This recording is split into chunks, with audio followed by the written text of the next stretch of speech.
المدخل إلى قواعد اللغة الشركسية. أدي غبزة بزخابزة ميخحاب نبيل حلمي شوقار 16 شام إثاسميني ترى طوجرة ترى. مقدمة. هناك لهجتان أدبيتان تكتب بهما اللغة الشركسية، شرقية وغربية، وقد تم إعداد هذا الكتاب حسب اللهجة الغربية، ولقد اعتمد الكتاب في مصادره على الكتب التعليمية المعتمدة في جمهورية الأديغي للصفوف الرابع والخامس والسادس والسابع، كما تمت الاستعانة ببعض المراجع في اللغة الإنجليزية كلغة مساعدة في فهم واختيار بعض المصطلحات. ولم يخرج الكتاب في عرضه عن محتوى الكتب التعليمية إلا في بعض الأمثلة، حتى يتم فهم القواعد والإحاطة بها بسهولة أكثر.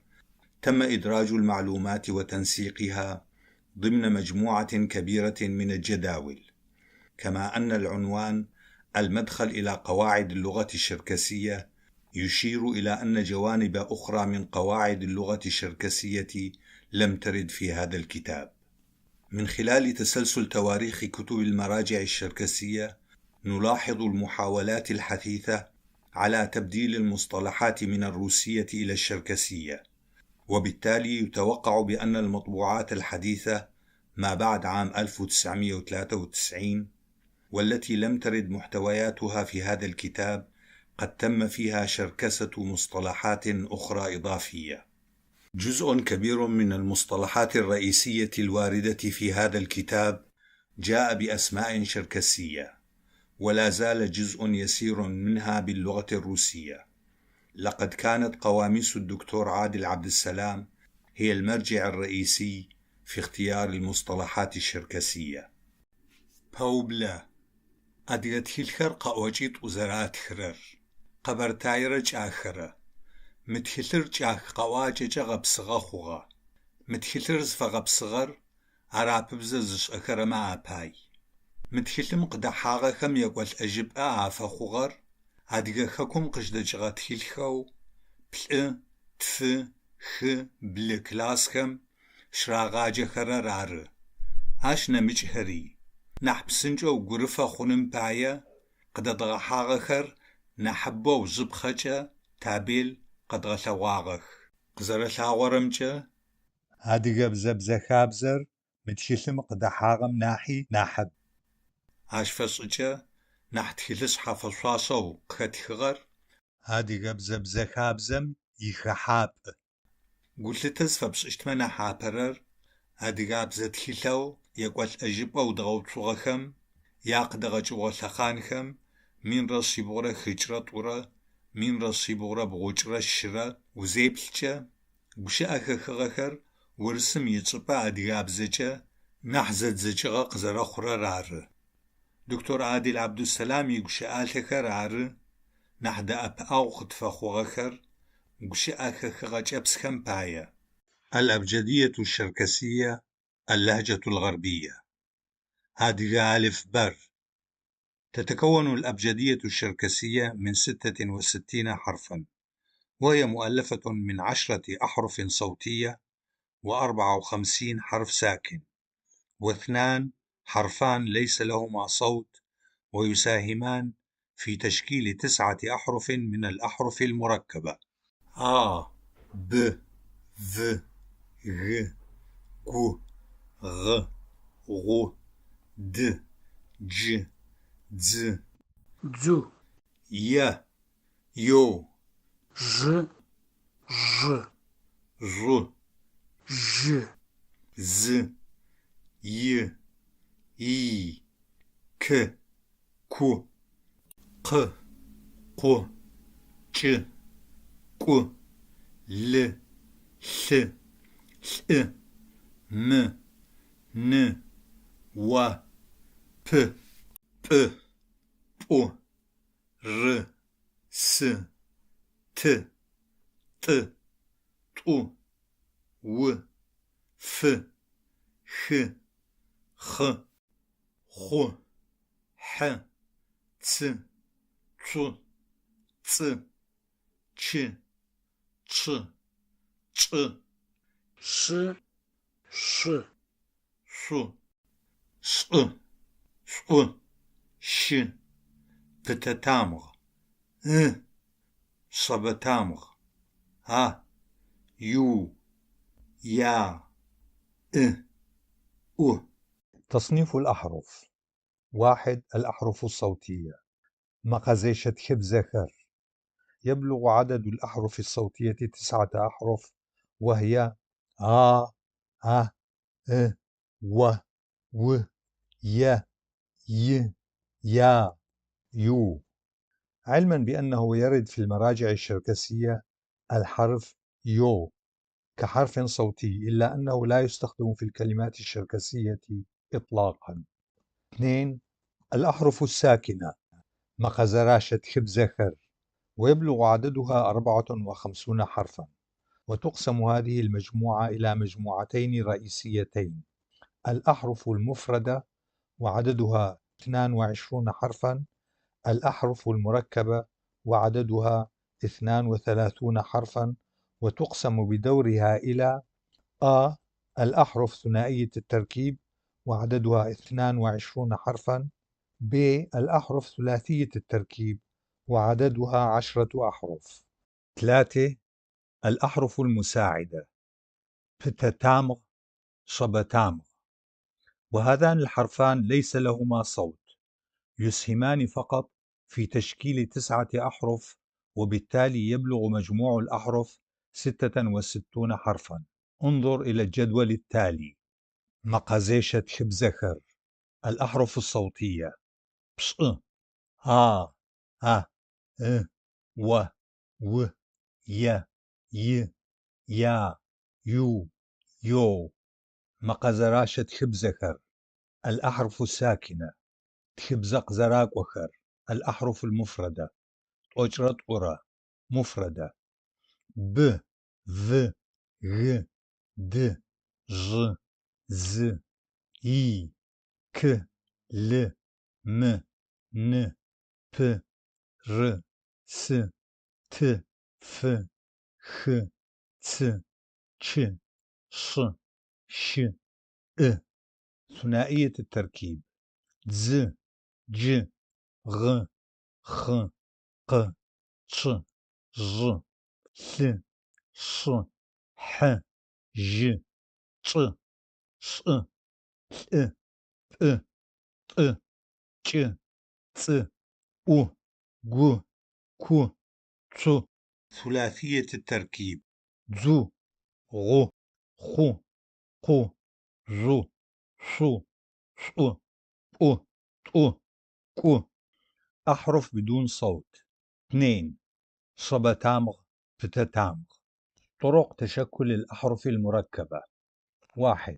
حرف الهمزة أ، يستخدم في تشكيل 7 أحرف: ش، ش، ل، ب، ت، ç، ц. عندما يتتابع حرفان مهموزان حلقيان، يتم حذف الهمزة من الحرف الأول باستثناء حرفين، فإن حرف الهمزة لا يحذف من أي من الحرفين ش، ش. عندما تتصل لاحقة ش مع كلمة نهايتها ش، يكتب الحرفان بدون تعديل. أمثلة: قخج، زبلج، قزيكوج. لاحظ أن الكلمات هي أفعال. 2. عندما تتصل أداة الحال الاسمية ش مع كلمة لها نهاية ش، فإن الحرفين يكتبان دون أي تعديل. كوخوتشا، جوقاتشا. لاحظ أن الكلمات هي أسماء. 2. الحرف بتتامغ ليس له صوت، يستخدم في تشكيل 7 أحرف: غ، خ، ق، ç، ژ، ث، ش. 3. الحرف شبتامغ ليس له صوت، يستخدم في تشكيل حرفين: ج، ح. 4. الحرف د، يستخدم في تشكيل حرفين: ز ج. 5. الحرف و يستخدم في تشكيل 14 حرف: أ جو كو تص ذو غو خو قو ذو صو ص طو طو قو. طرق تشكل الأصوات: ما قكر زرخرص إجر. آلية النطق اللفظ تبدأ من الرئة، حيث يخرج الهواء الموجود في الرئة إلى القصبة الهوائية، ومن ثم إلى الحنجرة التي تتواجد فيها الحبال الصوتية مقبزبسكر، والتي تقوم من خلال اهتزازها خلق النغمة واللحن للأصوات. ومن ثم تساهم أعضاء أخرى: اللسان، الأسنان، الشفاه، التجويف العلوي للفم، باعتراض هذه الأصوات وإخراجها حسب النغمات التي نسمعها. ويمكن أن نميز بين مجموعتين رئيسيتين من الأصوات: المجموعة الأولى حيث لا يحدث فيها اعتراض كبير لتدفق الهواء في الفم وتنتج الأحرف الصوتية. المجموعة الثانية وهي الأحرف الساكنة، وهي تتشكل من خلال اعتراض تدفق الهواء عن طريق اللسان أو الأسنان أو الشفاه. 1. الأحرف الصوتية: مقزي شكر. يمكن تقسيم الأحرف الصوتية إلى 3 مجموعات: 1. الأحرف ها ه ه ذات الصوت الواحد. 2. الأحرف ذات صوتين: 1 و، ويحمل أصوات و، قبحة ه. لاحظ الحرف ه عبارة عن حركة ليس بالفتحة ولا بالكسرة، إنما يمد الصوت الذي يأتي قبله. أمثلة: ونا ونا، شو شو، وچ وچ. 2. و، ويحمل أصوات و، قبحة لاحظ الحرف ها يمثل حركة الفتحة في اللغة العربية. أمثلة: شاو شاو، ود ود، وشخ وشخ. وفي بعض الكلمات يحمل و صوت لهجة القبردي. أمثلة: توب، مودا، مور، موخر. 3. ي، ويحمل أصوات ي قبحة أمثلة: يشخ يشخ، جاي جاي. 4. ي، ويحمل أصوات ي قبحة أمثلة: دي دي، ي قبحة ين ين، يس يس. 5. يا، ويحمل أصوات ي قبحة أمثلة: ياج ياج، يات يات، تيات. 3. الأحرف متعددة الأصوات: 1. يو، ويحمل أصوات ي قبحة و. أمثلة: يونس يونس، يوسف يوسف. 2. يو، ويحمل أصوات ي قبحة و. أمثلة: لا توجد كلمات شركسية. دور الحرف و: 1. إذا جاء الحرف و قبل أو بعد حرف صوتي وليس عليه نبرة يكون ناقصا. مثال: وانا تشو. في هذه الحالة يكون حرفا صوتيا ناقصا ولا يستطيع الحرف أن يقوم بدور تقطيع الكلمة. 2. عندما يأتي قبل الأحرف الساكنة أو عندما تكون عليه نبرة يصبح الحرف صوتيا كاملا. أمثلة: ونا، موش، تشوبش. وفي هذه الحالة يستطيع أن يقوم بدور تقطيع الكلمة. سيرد لاحقا شرح عن تقطيع الكلمة. 3.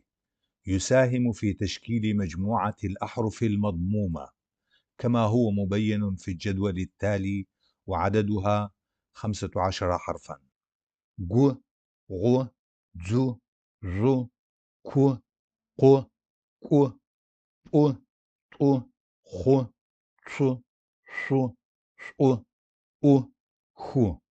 الحرف خ يرد في لهجة القبردي فقط. 4. عندما يأتي حرف أ بعد حرف و القصير الناقص يكتب المجموع و قبحة أ على شكل حرف و. أمثلة: وج فضاء، واستغى مصباح، وس ثلج، وصابشة غيم.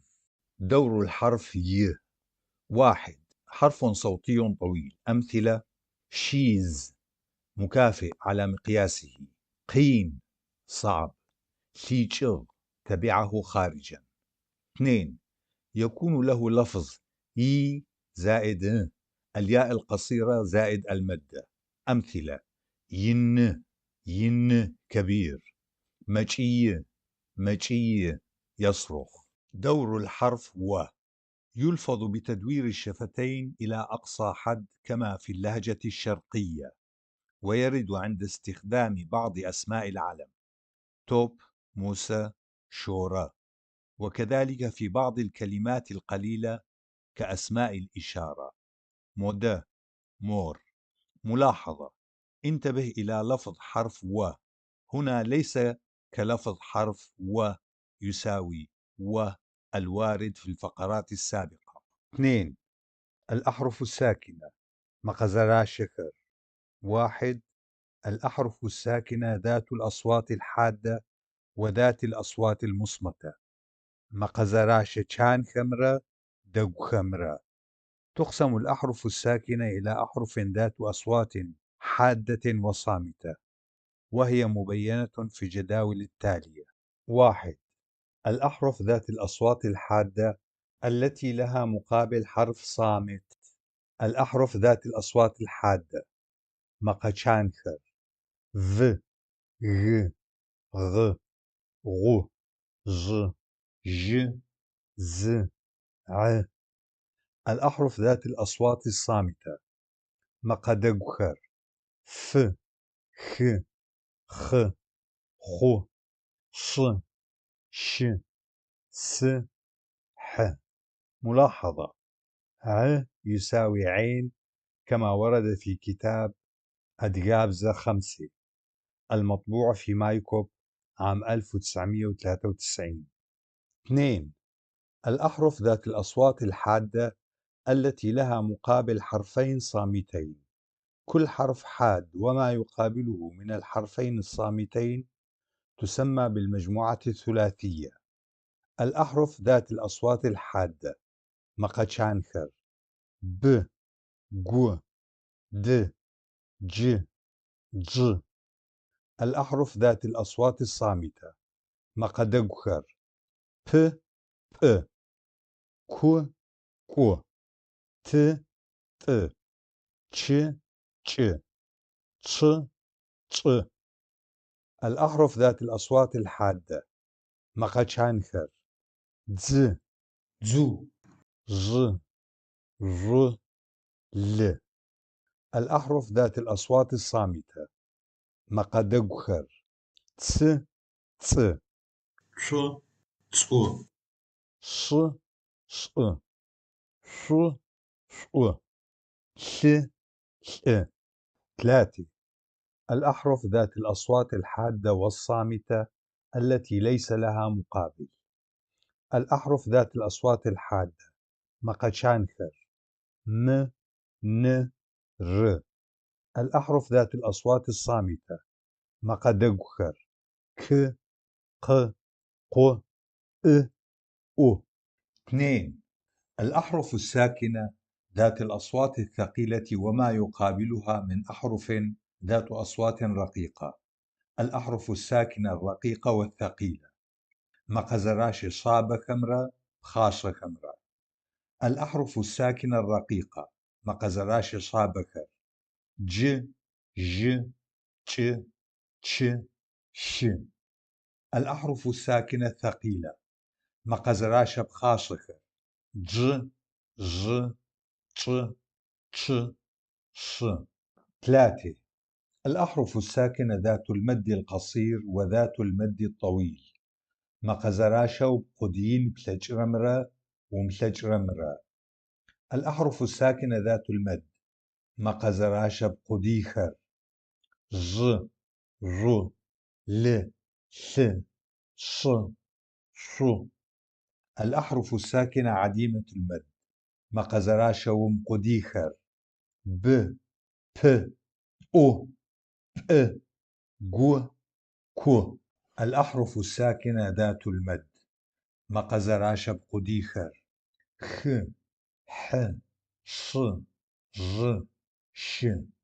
الأحرف الساكنة عديمة المد مقزراشة ومقديخر ج ق ق ق ت د. 4. الأحرف المضمومة مقأزخر. يتم لفظ الحرف المضموم عن طريق تدوير الشفاه كلفظ الضمة في اللغة العربية، ويبلغ عددها 15 حرفا: ج غ ز ظ ك ق ق أ أ خ ش ش ش أ خ. الحرف خ يرد في لهجة القبردي فقط. 5. الأحرف التي تساهم في تشكلها الهمزة الحلقية: إرزخت تخبززخلخر تشيزفشغماقخر. وهي الأحرف التي تتشكل باتصال الهمزة معها، وهي 13 حرف. وهذه الأحرف هي من نوع الأحرف المصمتة: أ أ ت ط ق أ أو ц ç ç ش ش ث. 1. عندما يتتابع حرفان مهموزان يتم حذف الهمزة من الحرف الأول باستثناء الحرفين ch ش، فإنه لا تحذف الهمزة من أي من الحرفين. 2. عندما تتصل لاحقة ch مع كلمة نهايتها ch أيضا، فإنه يكتب الحرفين كما هو. أمثلة: قخج زبلج قزيكوج. لاحظ هذه الكلمات عبارة عن أفعال. 3. عندما تتصل كلمة لها نهاية ch مع أداة الحالة الاسمية ch، فإن الحرفين يكتبان دون أي تعديل: كخج وقج. لاحظ هذه الكلمات عبارة عن أسماء. 4. للتمييز بين معاني بعض الكلمات، لاحظ بأن هذه الكلمات متشابهة: كلمة يدك وكلمة فراش وكذلك كلمة يدنا وكلمة أحفر ولكن عند النطق نلفظها كالتالي: كلمة يدك نلفظها بينما كلمة فراش نلفظها وكذلك كلمة يدنا نلفظها بينما كلمة أحفر نلفظها وكذلك كلمة أتغ، ولكن اللفظ يكون أتغ. 6. أحرف ساكنة لها نطقين لفظين مختلفين. مقزراشة خبزكو قواجيط أزي أخر. 1. الحرف ش ويلفظ ك ك أو ش حسب الحالات التالية: 1. يلفظ ق إذا جاء بعده أحد الحرفين و أو و. ق اذهب، قواغ ذهب. 2. دور الحرفين ص والس في اللفظ مع ش: ألف. يلفظ ك إذا جاء قبله أحد الحرفين ص أو س، بحيث يكون هذان الحرفان وما يليهما أي الحرف ش من مكونات جذر الكلمة. أمثلة: شك عجل، شبلخوبسك رعد مع برق. ب. يلفظ ج إذا جاء بعد الحرفين ش أو س مباشرة كلاحقة ولم يكن من أصل بنية الكلمة. أمثلة: شسجة خشتب لا يمكن أن يكون جالسا. اشجة رازة راض عن أخيه. 3. في جميع الحالات المتبقية ما عدا الحالتين المذكورتين 1 و2 أعلاه يلفظ ج. أمثلة: باچة، جالة، جبس. 2. الحرف ج وهو يقابل الحرف جيم العربية، ولكن أحيانا نادرا جدا يلفظ ج مغلظة والتمييز بينهما صعب. أمثلة: باجة ثعلب يلفظ جيم لفظ عربي. الركبة ثكوانجة يلفظ جيم مغلظة. 3. الحرف ي له لفظان: 1 يلفظ ي في معظم الحالات تقريبا. أمثلة: سيس أسبح، قريخ يخرج، فيح يأخذ له. 2 يلفظ ي في الحالات التالية: 1 إذا جاء في أول الكلمة: يس يسبح، يف يسوق، يجاغ درس. 2 إذا جاء بعد حرف صوتي مباشر: واي، لي، ساي. موقع الحرف في الحالة الأولى يكون في منتصف الكلمة، وفي الحالة الثانية يكون في آخر أو أول الكلمة، وأحيانا في منتصف الكلمة. 4. الحرف ج له لفظان: 1 يلفظ ج مغلظة جيم مصرية في الحالات التالية: إذا جاء بعده أحد الحرفين و. أمثلة: جوس يجلس بجانبه، جو قلب. 2 ما عدا الحالتين السابقتين فإنه يلفظ ج مخففة. 7. تصنيف الأحرف الساكنة حسب منشأها. مقزرا شخر تصبوقز شخرمچة زرزتراف خرر. تتشكل أصوات نطق الأحرف الساكنة عن طريق مساهمة الأعضاء التالية كل لوحده أو بالتشارك بين عضوين، وهي الشفاه، اللسان، الأسنان، الحنجرة. انظر إلى الجدول التالي. 1 الأحرف الشفوية، وهي الأحرف التي تتشكل بمساهمة الشفتين: ب، ب، ب، أ، ن. ب الأحرف التي تساهم فيها الشفاه والأسنان: ذ، ف. 2 الأحرف التي تتشكل بمساهمة مقدمة اللسان: الأحرف التي تتشكل بمساهمة مقدمة اللسان والأسنان: د، ت، ط، أ، ن، ز، ذو، ث، ث، ث، ز، س. ب الأحرف التي تتشكل بالتصاق اللسان مع سقف تجويف الفم: ج، ش، ج، ش، ج، ش، ژ، ش، ç، ر، ژ، ş, šu, ژu، ş, ş, ç. س الأحرف التي تتشكل بالتصاق مقدمة اللسان مع الأسنان: ل، ث، ث. 3 الأحرف التي تتشكل من وسط اللسان: غ، خ. 4 الأحرف المتشكلة من جذر أو مؤخرة اللسان: ك، ج، ك، غ، غ، خ، خ، ك. 5 الأحرف المتشكلة من مقدمة الحنجرة: ق، ق. 6.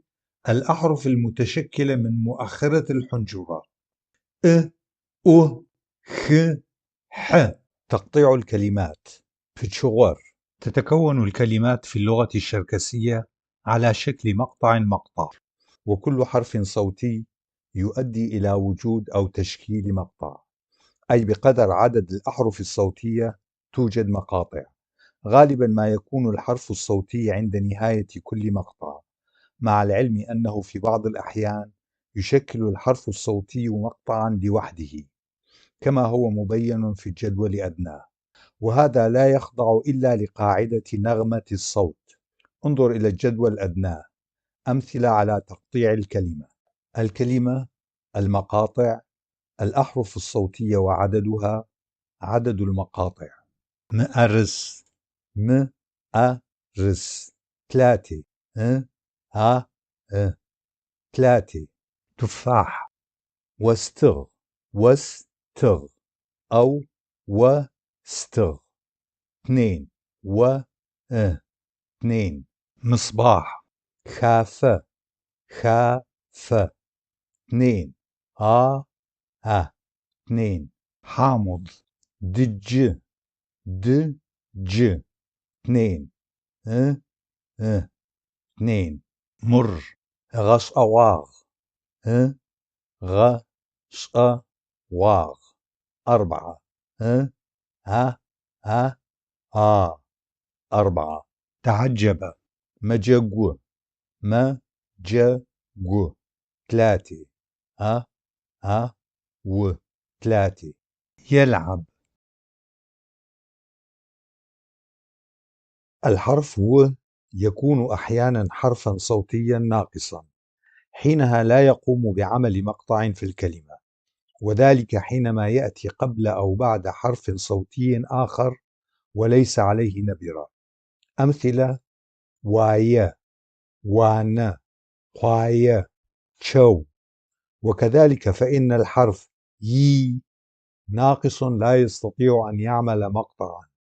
عندما يأتي الحرف و قبل الأحرف الساكنة أو عندما تكون عليه نبرة يصبح حرفا كاملا. أمثلة: ونا، موص، تشوبت. وفي هذه الحالة يستطيع أن يقوم بدور تقطيع الكلمة. 1. تقطيع الكلمة في حال الحرف و كامل: ونا، ونا. بيت. موج، موج. يرقص. تشوبتش، تشوبتش. باب الدار. 2.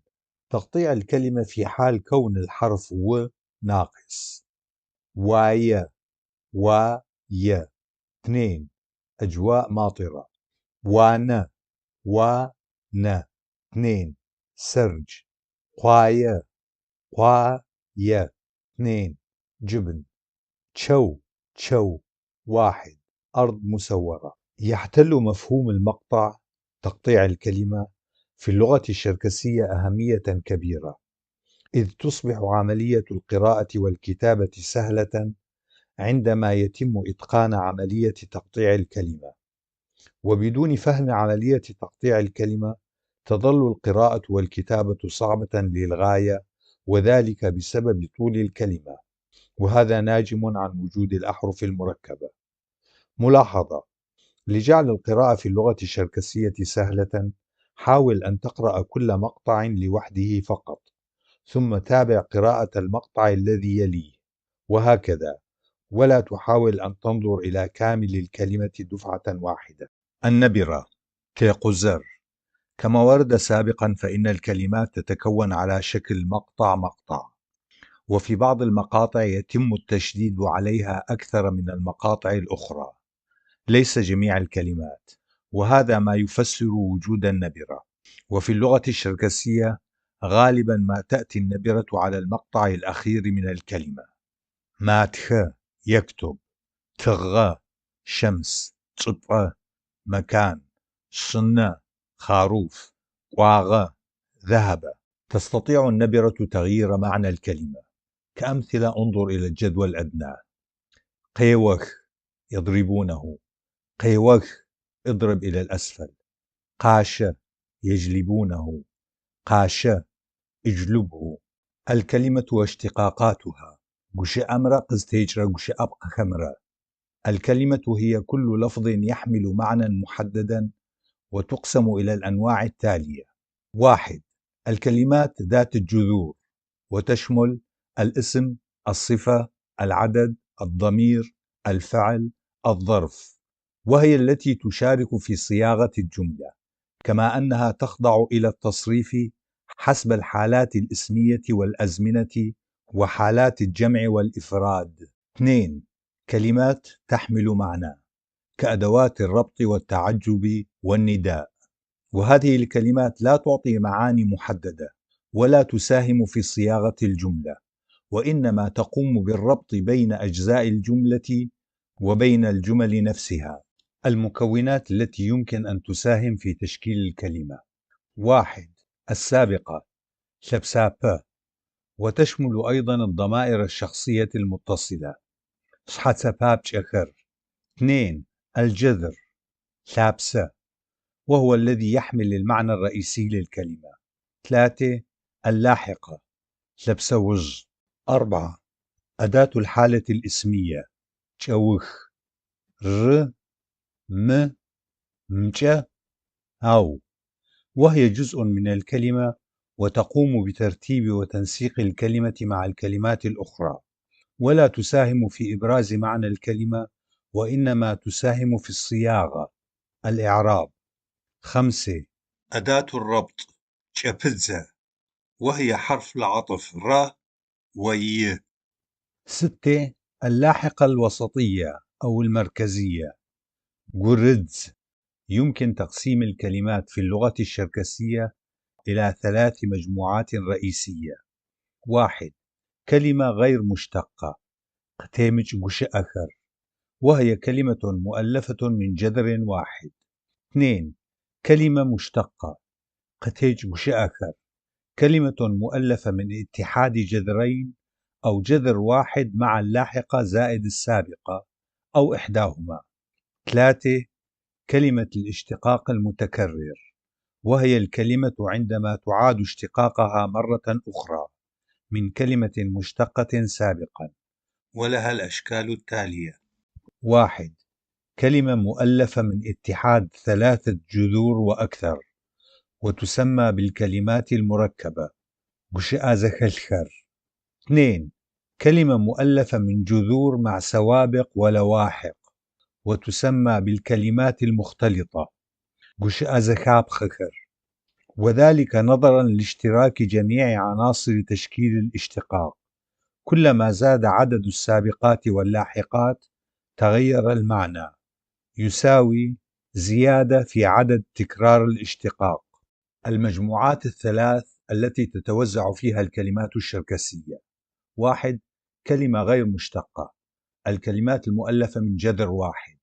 كلمة غير مشتقة ذات جذر واحد: خشب خ، بقر شم، كل شخ، خط د، اكتب تخ، حليب ش، ماء بس، ماء ص، يد أ، أنف ف، عين ن، عربة ك، سن س، حصان ش، ثور ش، بحر خ. 2.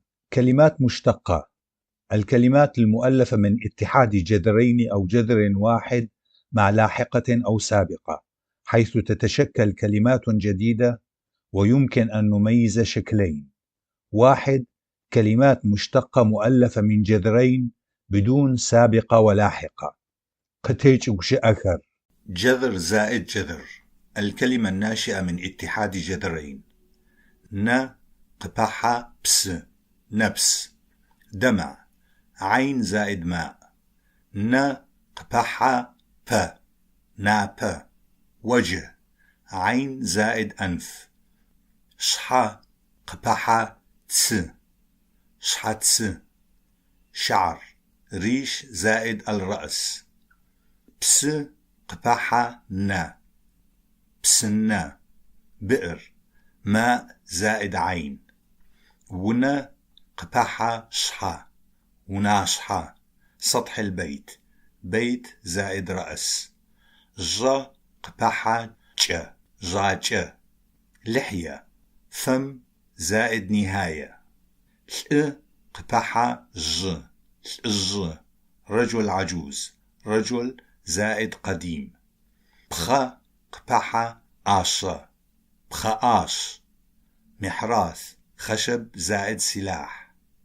نا قباحة شخوا ناشخوا عيون زرقاء عين زائد أزرق. ماشوا قباحة كو مشؤك قطار عربة زائد نار. 2. كلمات مشتقة مؤلفة من جذر مع سابقة، وعندما يتكرر نفس الجذر في الكلمات تسمى حينها بكلمات ذات الجذر المتماثل.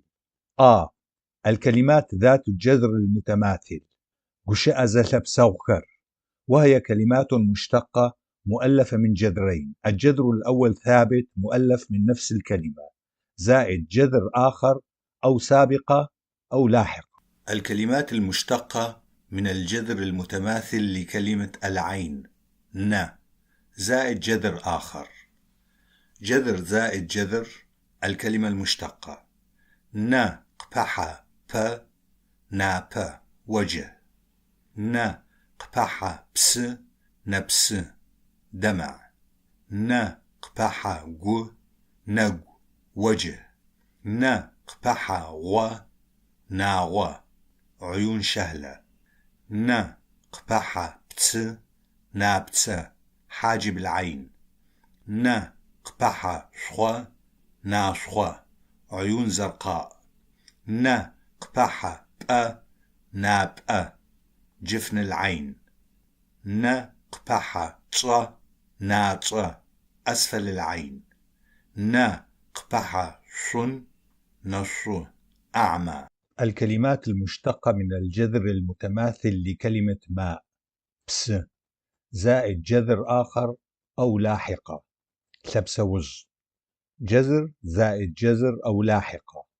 الكلمة المشتقة بس قبحنا بسنا بئر. بس قبحة با بسبا مقدمة الماء. بس قبحة شا بسش جر الماء. بس قبحة ح بسح حمل الماء. بس قبحة و بس فتحة الماء بئر. بس قبحة شوا بسش لون الماء. بس قبحة شحا بسشحا رأس أعلى الماء حاوية الماء. بس قبحة تصا بستصا قاع الماء. بس قبحة خوا بسخو نهر. الكلمات المشتقة من الجذر المتماثل لكلمة ارمي ز قبحة سابقة سبسابة. جذر الكلمة مع السابقة الكلمة المشتقة. ف قبحة ز فدز ارمي له. ي قبحة ز يدز يرمي. أ قبحة ز أدز ارمي من أو إلى أمام فتحة حسب موقع المتكلم. ب قبحة ز بدز ارمي عن من شيء مثلا شجرة. د قبحة ز ددز ارمي من داخل غير مسقوف. خ قبحة ز خدز ارمي من وسط واسع. ط قبحة ز صدز ارمي على الأرض ارمي من تحت شيء إلى الخارج. ي قبحة ز يدز ارمي من أو إلى داخل الغرفة حاوية حسب موقع المتكلم. ث قبحة ز ثدز ارمي وراءه خلفه. الكلمات المشتقة من الجذر المتماثل لكلمة ذرة ناترف زائد جذر آخر أو لاحقة سبسوز. جذر زائد جذر أو لاحقة الكلمة المشتقة. ناترف ناترف ذرة ناترف قبحة شحة ناترف شح رأس ذرة عرنوس ناترف قبحة لج ناترف لج عمل في مجال الذرة ناترف قبحة تس ناترف تس حبة ذرة ناترف قبحة شبق ناترف شبق ساق حامل الذرة ناترف قبحة ج ناترفج بذرة الذرة ناترف قبحة ث ناترفل حاوية الذرة الكلمات المشتقة من الجذر المتماثل لكلمة مق زائد جذر أو سابقة أو لاحقة جذر زائد جذر أو اللاحقة أو السابقة الكلمة المشتقة المعنى مق حشيش علف مق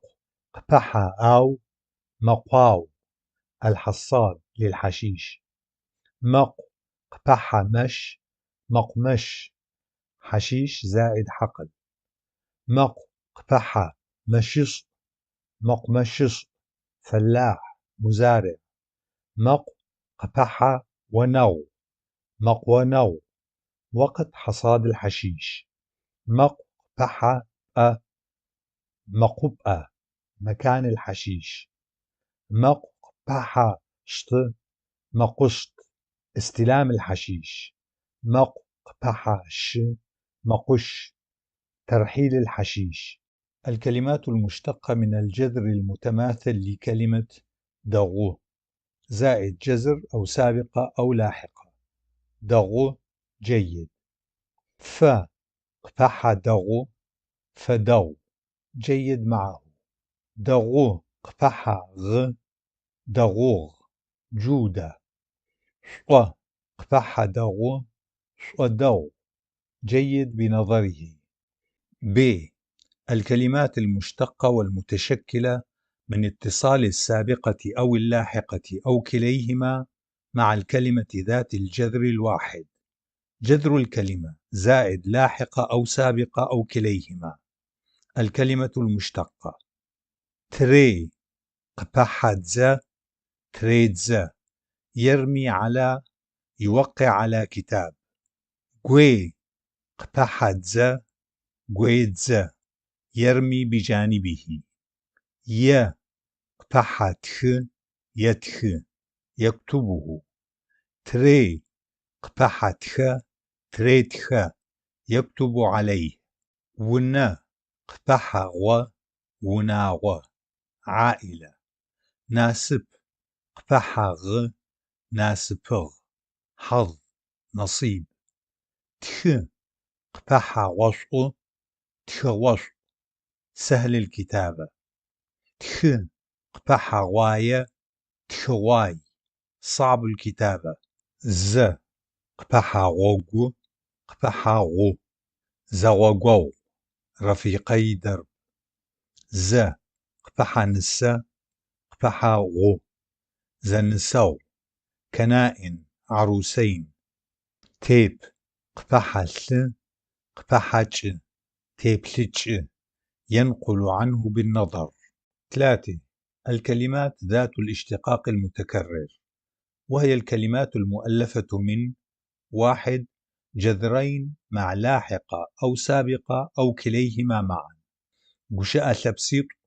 قابحة بقخات الكلمة المشتقة زائد اللاحقة الكلمة ذات الاشتقاق المتكرر ث قبحة ز قابحة شو الزش هيئة رجل عجوز بخ قبحة آشا قابحة ج بخ أشاج مقبض المحراث ج قبحة ج قابحة و ججع و لحية صفراء بيضاء شاي قبحة وتس قابحة ثل شاي وتسل حاوية علبة الشاي 2 3 جذور أو أكثر مع أو بدون لاحقة أو سابقة أو كليهما معا قشاء ثبسيش قابحة بقخت نمجهم قاتيش قشاء بقمة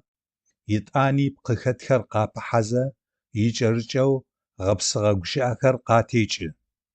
الكلمة المشتقة: زائد الجذر الثالث زائد الرابع زائد الخامس. الكلمة ذات الاشتقاق المتكرر: بس قبحة نا قابحة شحا بسناشحا غطاء بئر. ياتا قبحة ف قابحة ج يتفج كلس قديم. بس قبحة شت قابحة ل بسجتل لحم بط. بس قبحة تشو قابحة ش بسترش حليب جاموس. بجن قبحة ف قابحة شحا بجن فشح رأس ثوم. ش قبحة ج قبحة بشنا قبحة و شج بشناو عازف آلة موسيقية وترية. بخ قبحة أ قبحة بج قبحة ن قبحة ت بخ أبجنات سن القحاطة الخشبية. 3 جذرين مع اللاحقة المركزية أو الوسطية: وشأ بسيط قابحة قرد قخت. وهذه اللاحقة تأتي ما بين جذرين أو ما بين الجذر والسوابق اللواحق. الكلمة: الجذر الأول، اللاحقة الوسطية، الجذر الثاني. قرق مشيا على الأقدام. قرق. بشق قبل 17 بشق قبل. شقرش ليس كما يجب، ليس تماما سهلا. شق ر شق. خرخ 6 خ ر خ. ثرز اسم لعبة. ثرز. غترشخ بكتيريا. غترشخ. نربل منظار. نربل. تبيان طريقة الاشتقاق المتكرر. اتجاه حركة الاشتقاق. الكلمة المشتقة الأولى كلمة الاشتقاق المتكرر. الجذر الأول. الجذر الثاني كلمة الاشتقاق الأول المتشكلة من الجذرين. كلمة الاشتقاق الأول زائد الجذر أو اللواحق الإضافية. كلمة الاشتقاق المتكرر: بس نا بسنا بئر. بسنا قبحة شحا بسنا شحا غطاء بئر. ونا شحا ونا شحا سقف. ونا شحا قبحة ج ونشحاج سقف بيت جديد. ث ج ث رجل عجوز. ث قبحة شو ث هيئة رجل عجوز. بخ آش بخآش محراث. بخآش قبحة ج بخآشاج مقبض المحراث. ج ج جاج لحية. جاج قبحة و جاجاوة لحية صفراء أو بيضاء. يات ف يتف كلس. يتف قبحة ج يطفج كلس قديم. لاحظ أيضا كيفية تغير الأحرف الصوتية: تغير، حذف، إضافة عند اندماج الجذور، عند تشكل الكلمات المشتقة في الجدول السابق أعلى. قرزة عبارة تطلق على اللاحقتين ر ك وتأتيان في وسط الكلمة لتربط بين كلمتين ونحصل على كلمة مشتقة ر. ولقد تم تسمية هذه اللاحقة باللاحقة الوسطية لكونها تأتي ما بين كلمتين لتشكل كلمة جديدة. بخ ر چغ اخترق. چغ ر كو متحرك في القاع. نا ر بل منظار. بغ ر بخ زنار. شحا ر چغ مر من فوق. أما اللاحقة كو فتأتي مع الأرقام ما بين 11 حتى 19، حيث تربط بين الرقم 10 والأرقام الأحادية. بش كو ز 11 بش كو طو 12 بش كو بغو. 19. ملاحظة: يمكن لر أن تساهم في اشتقاق الكلمات أحيانا بصفتها كسابقة. ويحمل معنى أداة الواسطة.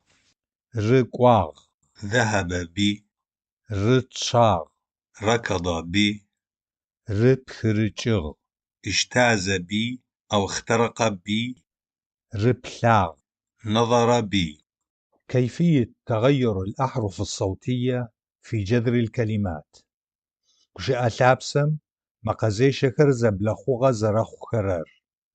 الأحرف الصوتية الموجودة في الكلمات المركبة المتشكلة من اتحاد جذرين أو أكثر غالبا ما تتغير، وهناك أشكال لهذه التغيرات. 1. في الكلمات المركبة يتم حذف الحرف الصوتي في آخر الجذر الأخير: الجذر الأول، الجذر الثاني، الجذر الثالث، الكلمة المركبة، الأحرف المختزلة من آخر جذر. بس، چت، بسچت، بس، تشو، ش، بسترش، بخ، آشا، بخآش، شجة، بشنة، شجة بشن. 2. في الكلمات المركبة المتشكلة من جذرين أو ثلاثة، فإن الحرف الصوتي في الجذر الأول قد يتغير إلى الحرف الصوتي أو العكس، أي قد يتغير من الحرف الصوتي إلى الجذر الأول، الجذر الثاني، الكلمة المركبة: جالة، تسكو، جلتسكو ولد صغير. ونا، شحا، وناشحا سطح بيت، سقف البيت. بجحا، بجحا أول الخريف. نسا، ش، نساش عرس. 3. في الكلمات المركبة فإن الحرفين و الموجودين في الجذر الأول يتبدلان إلى الحرف و. لاحظ: الحرفين و قد يكونان في أول الكلمة أو في منتصفها. الجذر الأول، الجذر الثاني، الكلمة المركبة: شوانا، شوانا مقدمة المعول. قوايا، قواياج جبنة مقلية. واشا، وشابشة غيم. وارزة، شحا، ورزاشحا أعلى، سطح التبن. جدول يبين حركة السوابق واللواحق وأدلة الحالة الإسمية وأدوات الربط مع جذور الكلمة. الكلمة السابقة ثبسابة، الجذر ثابسة، اللاحقة المركزية جوريدز، اللاحقة ثبسوج، دليل الحالة الإسمية جوخ، حرف العطف أداة الربط جابدز. زلغمرة، لو م را. زنبجاغمرة، نبجاو م را. نبجاغوغ، نبجاو غ. دغوغري، دغو غ ر ي تشدة جمرة تشدة ج م ر شعر شعشة شعو شعو ر ج زبليخو ز ز بلي خو خبلحة خ بلا ح. الكلمة تحمل معنيان: واحد المعنى اللفظي الحقيقي أكوت محنا. اثنين محله من الإعراب شوش محنا. بمعنى آخر شكل بنية الكلمة ومحلها من الإعراب، وهذان المعنيان التصريف والصياغة متلازمان. أمثلة: شوزير مجاقو يلعب الولد الصغير.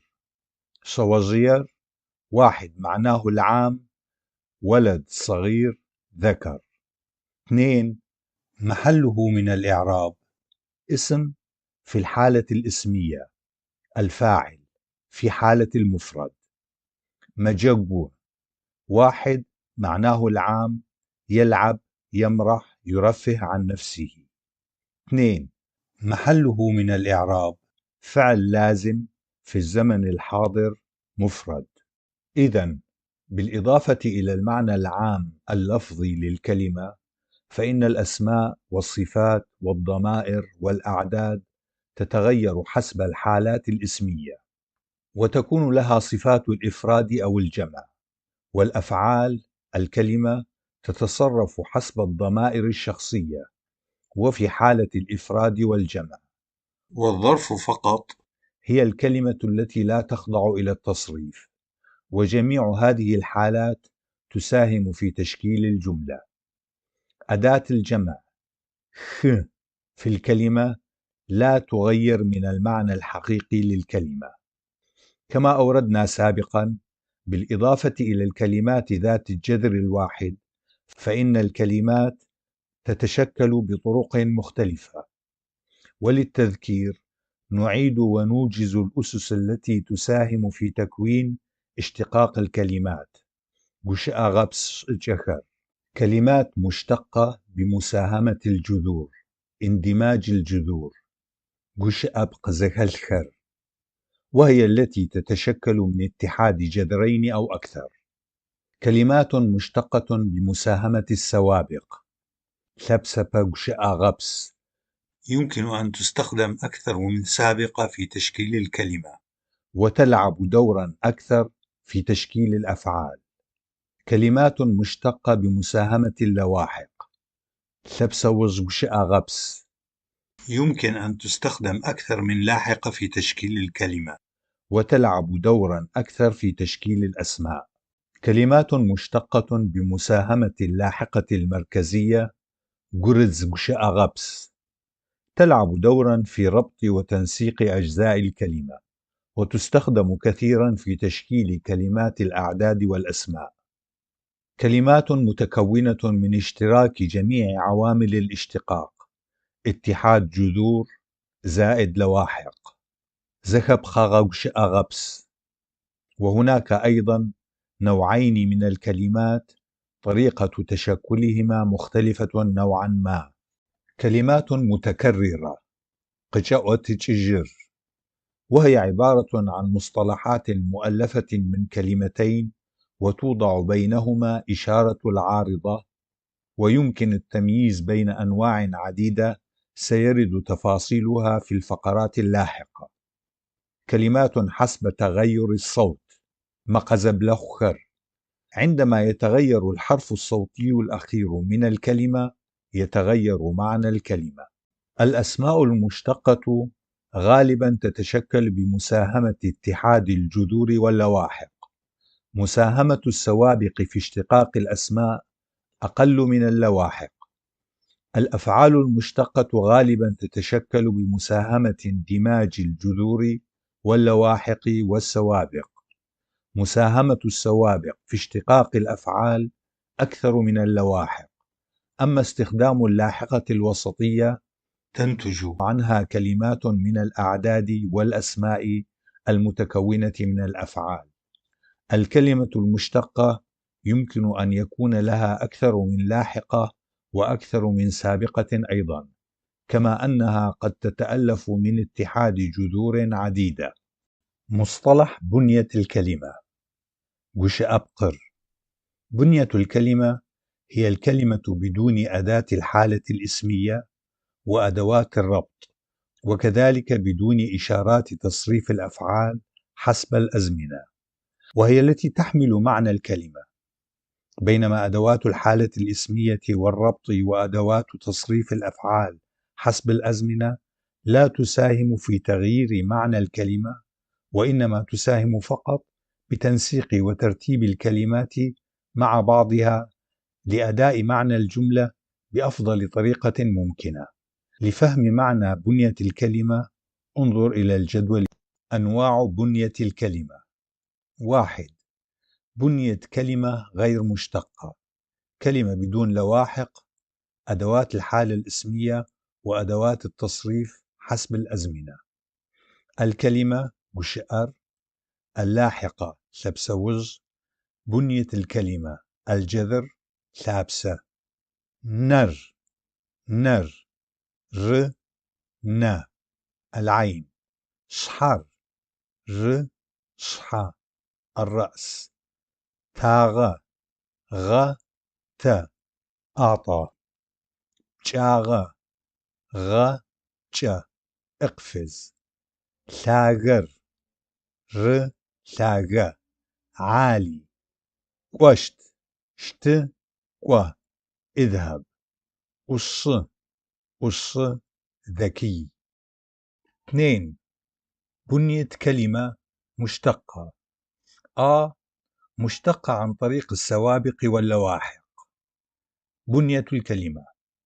الكلمة قشئر، البادئة ثبساب، الجذر ثابسة، اللاحقة ثبسوز، أداة الحالة الاسمية، أداة التعريف جوخ، أداة الربط واو العطف جبز، أداة تصريف الزمن.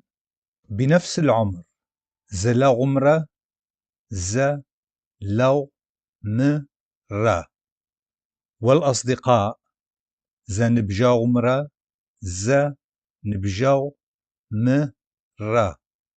صداقة نبجاغوغ، نبجاو غ. العلو ثغاغر، ثغا ثاغ، غ ر. سيتبعه ثقوشت، ث قو شت. ذكاء أصغر، أص غ ر. ب. مشتقة عن طريق اتحاد جذور. لاحظ بنية الكلمة المشتقة مؤلفة من جذرين، وهي مساوية للكلمة المشتقة المركبة. اسطبل الحصان ش قبح ش. عديم الكرامة نبا قبح نش. سقف البيت ونا قبح شحا. بنية الكلمة المترابطة قشأب قزب خغخر. في هذه الكلمات أفعال لا نستطيع أن نفصل أو أن نميز جذر الكلمة عن السابقة ثبساب، ولكي نستطيع أن نميز الجذر في الكلمة يجب أن نقارنها مع مثيلاتها مشابهة لها في الجذور.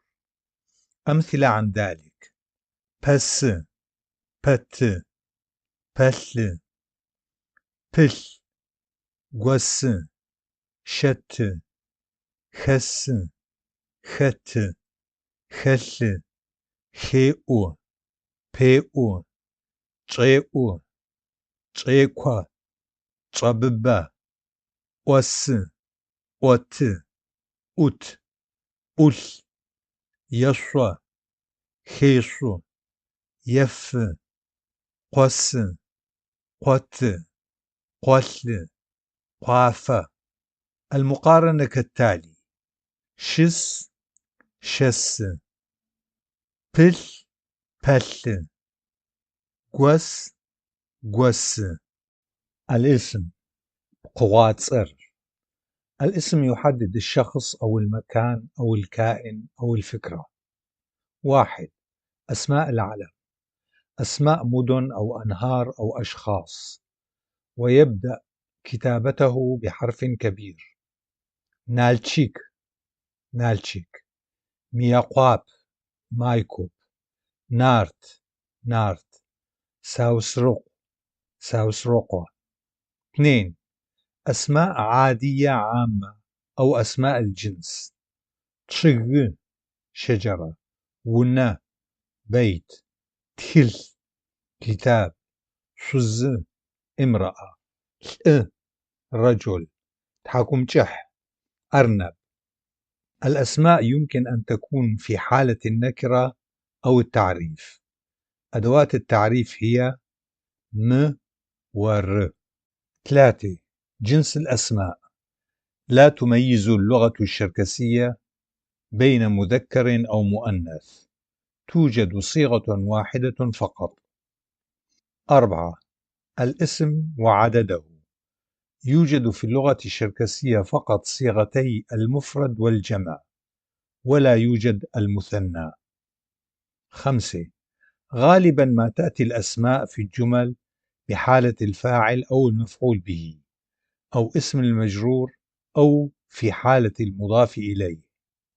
6.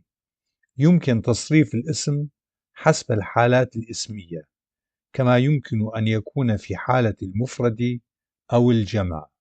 عمل دور الاسم في الجملة: قواتصر وشأو خغمق زرشكورة.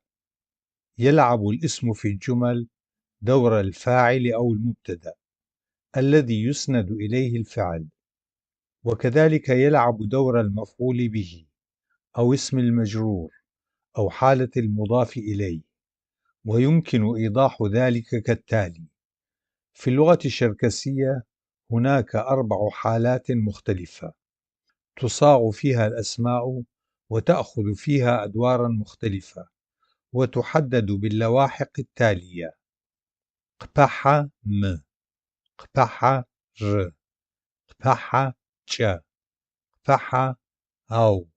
بما أن الحالتين تسيأ ووجر هما اللتان يحدث فيهما التناوب في استخدام اللاحقتين أو الدالتين أو الأداتين م ور في الجملة، لا بد من إيضاح بعض الأمور.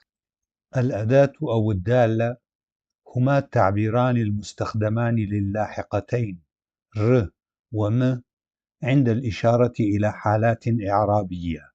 1.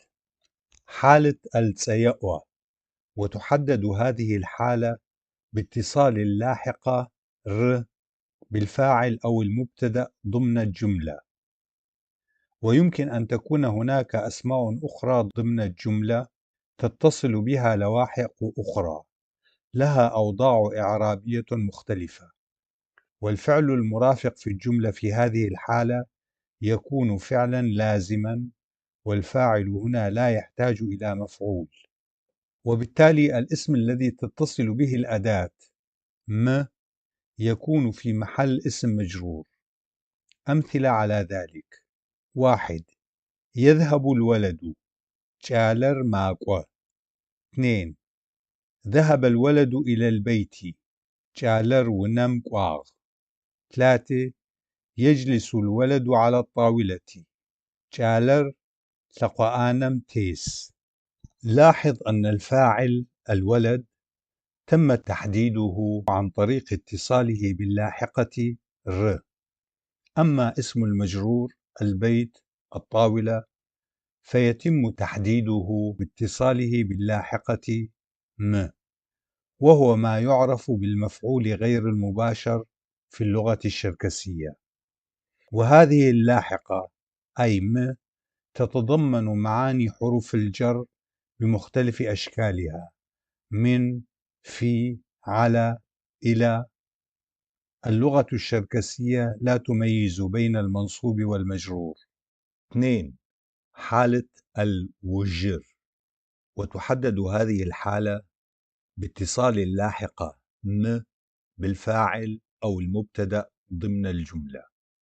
أما الدالة ر فتتصل بالاسم في محل المفعول، والفعل المرافق في الجملة هو فعل متعدي.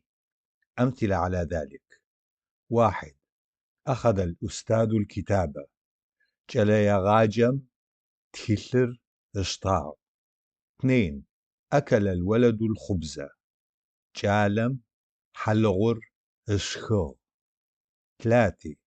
شرب الولد المرق بالملعقة. جالم لبسر بجمشخمجة ريشو. 4. وضع الولد الطعام على الطاولة. جالم شخنر ثقوانم تريغوتشاغ. لاحظ في المثالين الأخيرين الدالة م تشير إلى الاسم المجرور يتزجغش غر، والحرف م يكافئ حرف الجر في العربية. لاحظ أن الكلمات لبسر حلغر تخلر شخنر التي تنتهي باللاحقة ر جاءت بدور المفعول، بينما الفاعل اتصلت به اللاحقة م.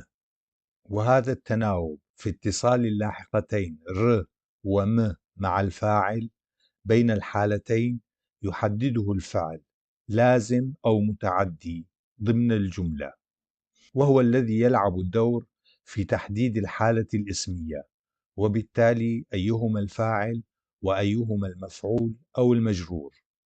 وسيرد تفاصيل أكثر في الفقرات اللاحقة. ويمكن أن ترد ضمن الجملة أسماء أخرى ضمن الحالات الأخرى لج وغونف.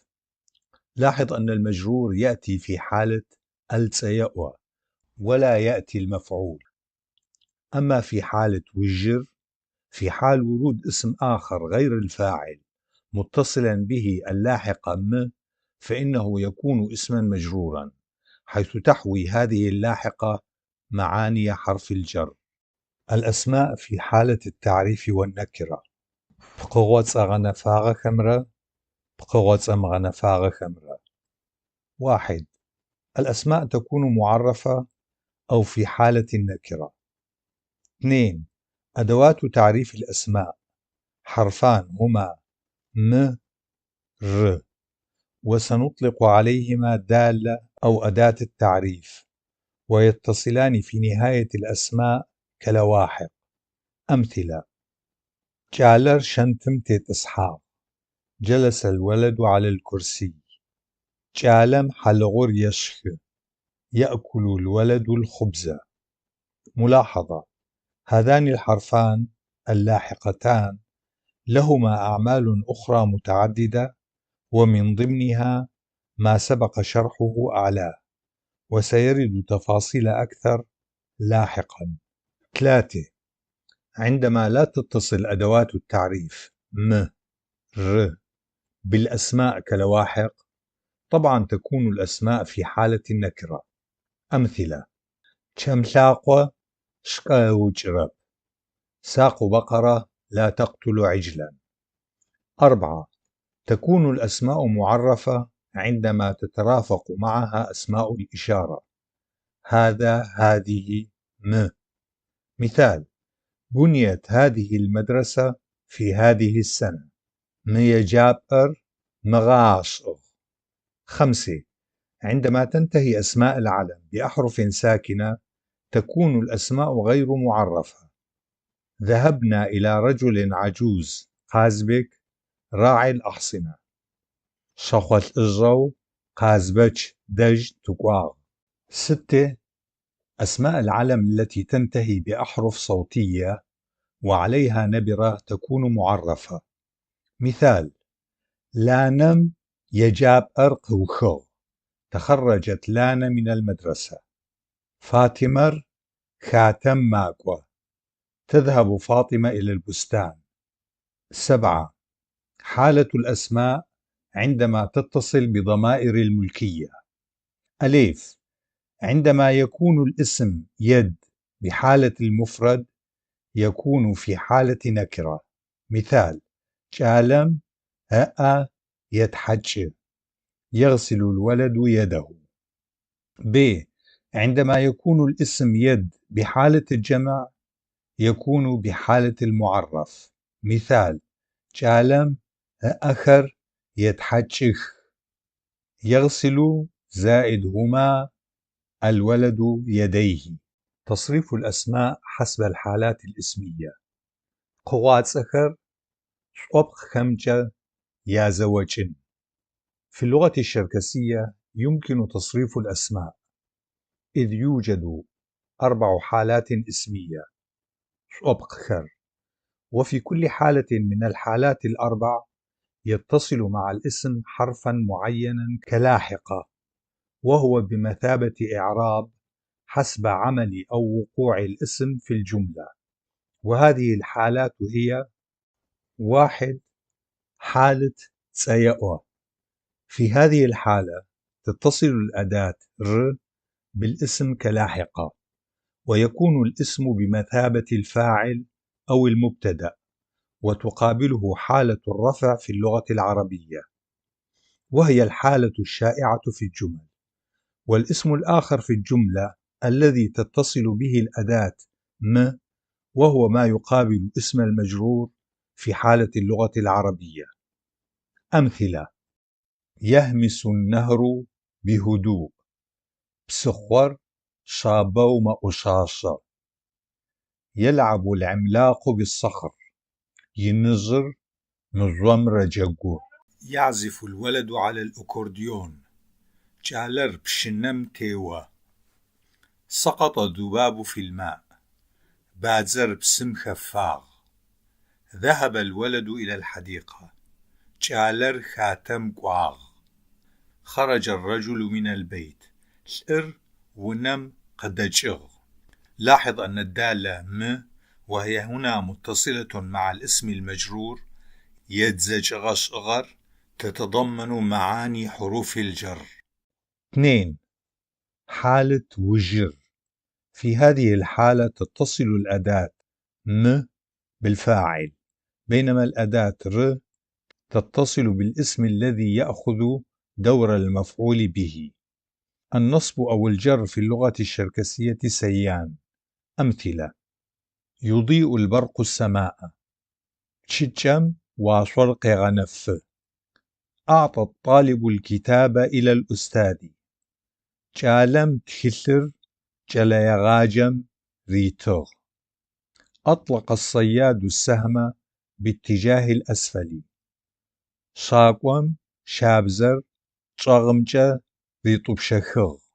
إذن في حالة سيأوى الاسم ذو اللاحقة م يشير إلى المفعول الثاني يزجغش أغر حسب الشركسية، وهو ما يقابل المجرور في العربية، ويتضمن جميع معاني حروف الجر.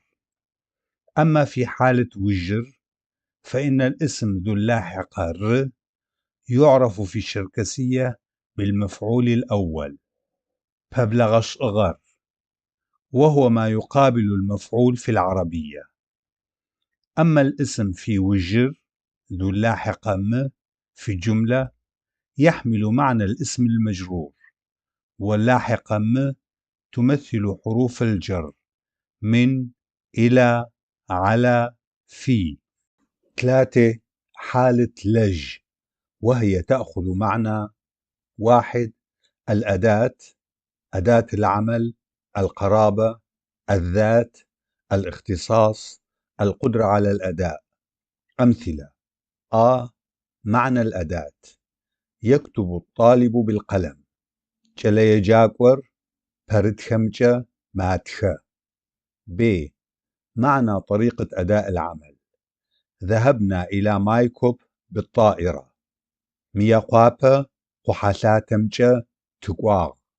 تكلم مع أبيه بالهاتف تلفونمجة ياتا دوشآغ. سي. معنى الذات ذات الشيء: ذلك كثير قليلا أكثر مما ينبغي قليلا بالنسبة لي. سرجة هارباء. د. معنى العمل: الاختصاص: يدرس في المدرسة اللغة الشركسية. يجاب أم أدجاب زجة شريغاجة. معنى القرابة: هو قريبي عن طريق والدتي. سيانجة عرسي بلاغ.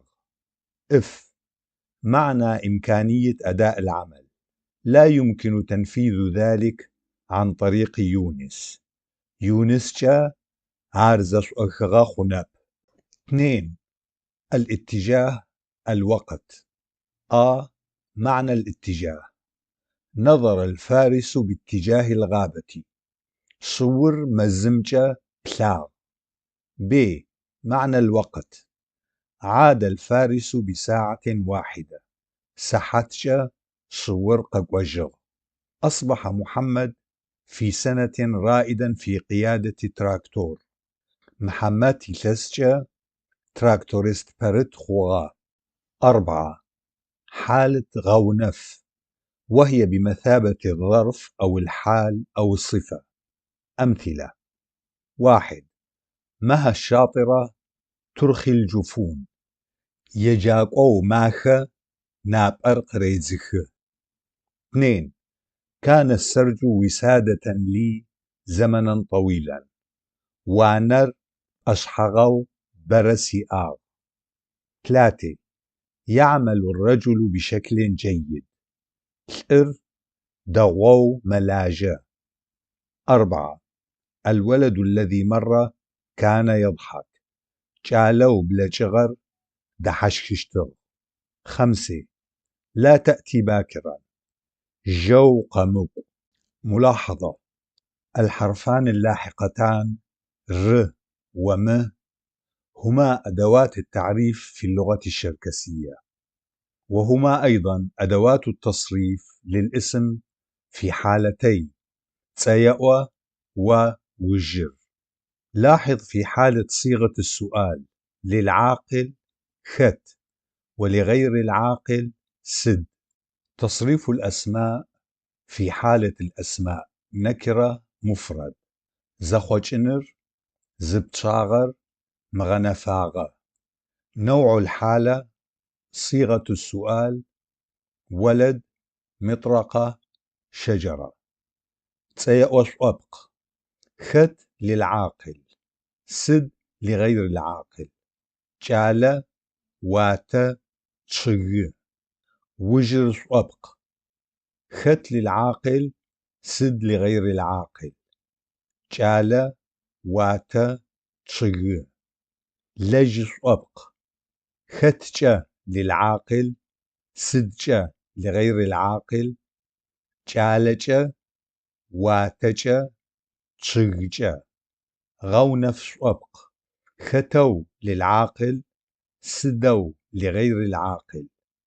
جالو، واتو، تشغو. أمثلة على صيغة الأسماء في حالة النكرة: الذي لا يملك ثورا للفلاحة يستخدم عجلا. تشزم شكاچيشقة.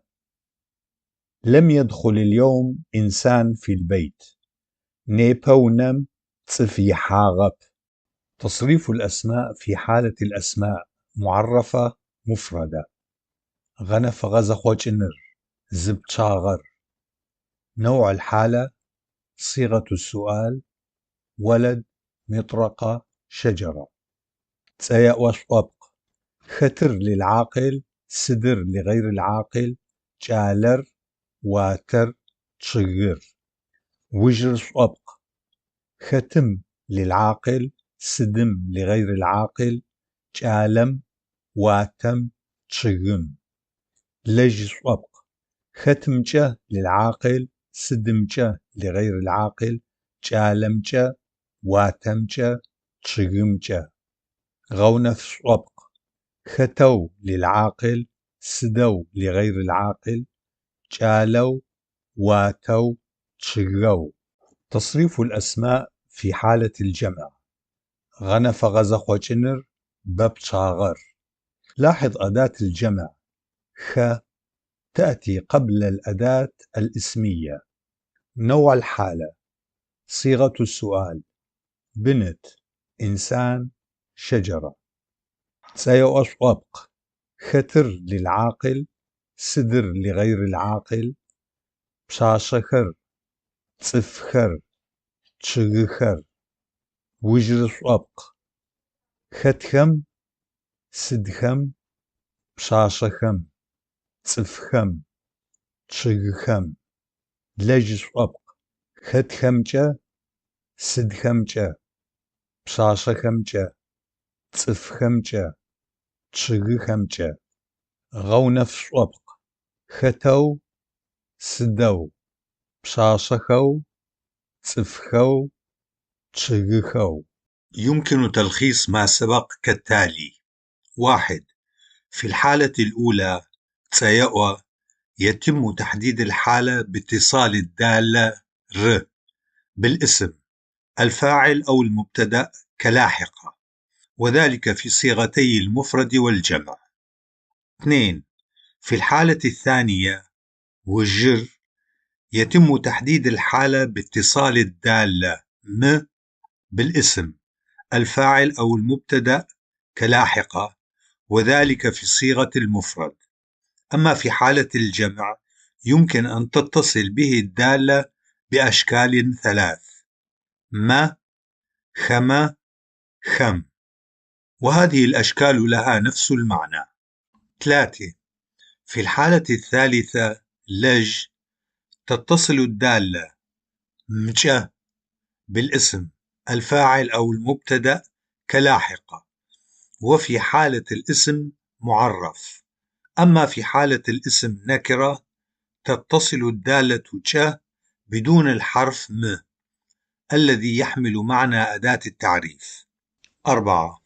في الحالة الرابعة غونف وصف الحالة تتصل الدالة أو و بالاسم كلاحقة، وتتصل دائما بالاسم في حالة النكرة.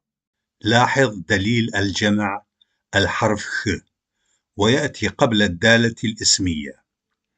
ولاحظ دائما أن الحرفين ر م يحملان معنى أداة التعريف وأداة الحالة الاسمية عندما يتصلان بالاسم كلاحقة، بالإضافة إلى أن الحرف م يلعب دور أداة الجمع، وكذلك يحمل معاني حروف الجر في موضعين: في حالة سيأوى عندما يتصل مع اسم آخر غير الفاعل، وكذلك عندما يتصل مع اسم آخر غير الفاعل في حالة وجر.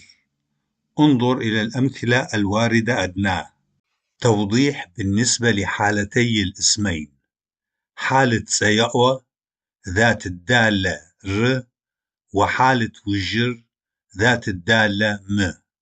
نوع الفعل متعدي أو لازم هو الذي يلعب الدور في تحديد نوع الحالة في الجملة، إما بإضافة الدالة ر أو الدالة م في آخر الاسم الذي هو الفاعل أو المبتدأ. ولا بد من التذكير بأن الفعل المتعدي يحتاج إلى مفعول، أما الفعل اللازم لا يحتاج إلى مفعول. عندما يكون الفعل بحالة اللازم تتصل الدالة ر بالفاعل أو المبتدأ ولا يحتاج إلى مفعول. عندما يكون الفعل بحالة المتعدي تتصل الدالة م بالفاعل أو المبتدأ ويحتاج إلى مفعول، ويحملان دائما مفهوم أداة التعريف. الحالة الأولى سيأوى قبحر. في جملة تتصل الدالة ر بالاسم الفاعل أو المبتدأ، وذلك عندما يكون الفعل في حالة اللازم. ونفترض مجازا مقارنة باللغة العربية أن الاسم الفاعل أو المبتدأ بحالة الرفع، ونادرا جدا يتصل هذا الدليل مع أسماء العلم. وفي حال وجود اسم آخر غير الفاعل في الجملة يتصل به الحرف م سيكون في محل اسم مجرور، أي أن الحرف م يقوم مقام حرف الجر. نورد بعض الجمل كأمثلة للإيضاح. جالر مابسة ينظر الولد. جالر ماشخة يأكل الولد. جالر بسم يسبح الولد في الماء. قاصر بسم خت القارب موجود في الماء. مأرسر تشغم بت التفاحة موجودة على الشجرة. مأرسر تشغم كيفخ تسقط التفاحة من الشجرة. الولد جالس مضطجع واقف. جالر شث شت. مع جميع الأفعال من هذا النوع: قت قس قس قس قت قس خت. هذا النوع من الأفعال أفعال مشتقة يصعب تمييز الجذر عن السابقة، وتسمى بالأفعال المترابطة زبخغخر، وهو أقرب ما يكون إلى شبه الفعل حسب التعريف في اللغة العربية، أو الفعل غير النظامي في اللغة الإنجليزية مع بعض الاختلافات. ملاحظة: إن تغيير الترتيب في الجملة بين الفاعل والمفعول لا يغير من المعنى طالما بقي مكان اتصال الأداتين ر م ثابتا. انظر إلى الأمثلة أدناه: ينظر الولد إلى التفاحة. جالر مأرسم يبل. الولد ينظر إلى التفاحة. ينظر الولد إلى التفاحة. مأرسم جالر يبل. إلى التفاحة ينظر الولد. بينما إذا غيرنا مكان اتصال الأداتين ر م يصبح المعنى كالتالي: التفاحة تنظر إلى الولد. مأرسر جالم يبل. الحالة الثانية: وجر مقبحة. عندما يكون الفعل في الجملة في حالة المتعدي تتصل الدالة م بالفاعل أو المبتدأ، بينما الدالة ر تتصل بالمفعول به. لاحظ أيضا بأن تغيير ترتيب الفاعل والمفعول أو المجرور مع بعضهما في الجملة لا يغير من المعنى طالما أمكنة اتصال الدالتين م ر ثابتة. كما في اللغة العربية، فإن الأسماء في اللغة الشركسية يمكن تصريفها، وإنما يتم ذلك عن طريق الأحرف المتصلة بآخر الأسماء، تعرف بأنها دالات أو أدوات الحالة الاسمية، وهي ر م. بالنسبة لتسيأ ووجر، طبعا يتغير نوع الفعل المرافق في الجملة حسب الحالة الاسمية في الجملة. خلاصة عن الحالتين تسيأ ووجر: 1. إن الدالة ر في الجملة تتصل مع اسم الفاعل أو المبتدأ عندما يكون الفعل في حالة اللازم في الجملة، ويمكن أن يقارن باللغة العربية كحالة رفع. والدالة م تتصل بالاسم الذي هو بوضع اسم المجرور، علما بأن اللغة الشركسية لا تميز بين حالة نصب أو جر. 2. إن الدالة م في الجملة تتصل مع اسم الفاعل أو المبتدأ عندما يكون الفعل في حالة المتعدي في الجملة، ويمكن أن يقارن باللغة العربية كحالة رفع أيضا. والدالة ر تتصل بالاسم الذي هو بوضع المفعول به. 3. قد يكون هناك اسم آخر في الجملة حالة وجر تتصل به الدالة م ويأخذ دور اسم المجرور. انظر إلى الأمثلة التالية: حبس الولد القط في البيت. جالم تشتور ونم ريش أحغ. اصطاد القط العصفور في الحديقة. تشتوم بزور خاتم قشيوتغ. تصريف أسماء العلم: قوات أوناي ما يزوجن. 1. تصريف أسماء العلم المنتهية بالأحرف الساكنة: قوات أوناي خو مقزراش أو خغما يزوجن. في هذه الحالة يتم التصريف فقط للحالتين: الحالة لج والحالة غونف.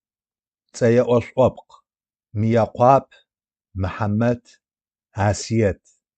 وجر صوبق ميقاب محمد آسيت.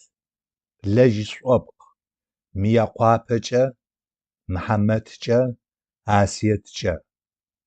غونف صوبق ميقابو محمدو آسيتو. 2. تصريف أسماء العلم المنتهية بالأحرف الصوتية المشددة النبرة. قوة أو نايخو تيقزز تيفر مقزيشج أو خغمة يا زوجن. في هذه الحالة يظهر التصريف على جميع الحالات الأربعة. تسيأصبق قارر قرر حيسر وجر صبق قارم قرم حيسم.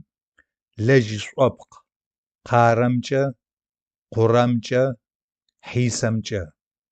غونف صبق قارو قرو حيسو. طريقة اتصال السابقة ضمائر الملكية بالأسماء. زيت سبابجر لبسابو بقوات أخم قزاب حجر.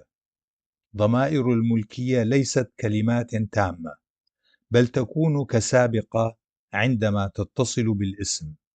ويمكن تقسيم هذه السابقات ضمائر الملكية إلى مجموعتين. 1. المجموعة الأولى ضمائر الملكية للأشياء، في حالة المفرد تكون بشكل سي وي يي، ولحالة الجمع تكون بشكل تي شي يا. 2. المجموعة الثانية وهي ضمائر الملكية التي تعود إلى الأقارب وإلى أعضاء الجسم، في حالة المفرد س ز ف ا، في حالة الجمع ت د ش ژ ا. في بعض الكلمات نضطر إضافة إلى الضمير س لإظهار المعنى بشكل صحيح. انظر الفرق بين عيني ويدي.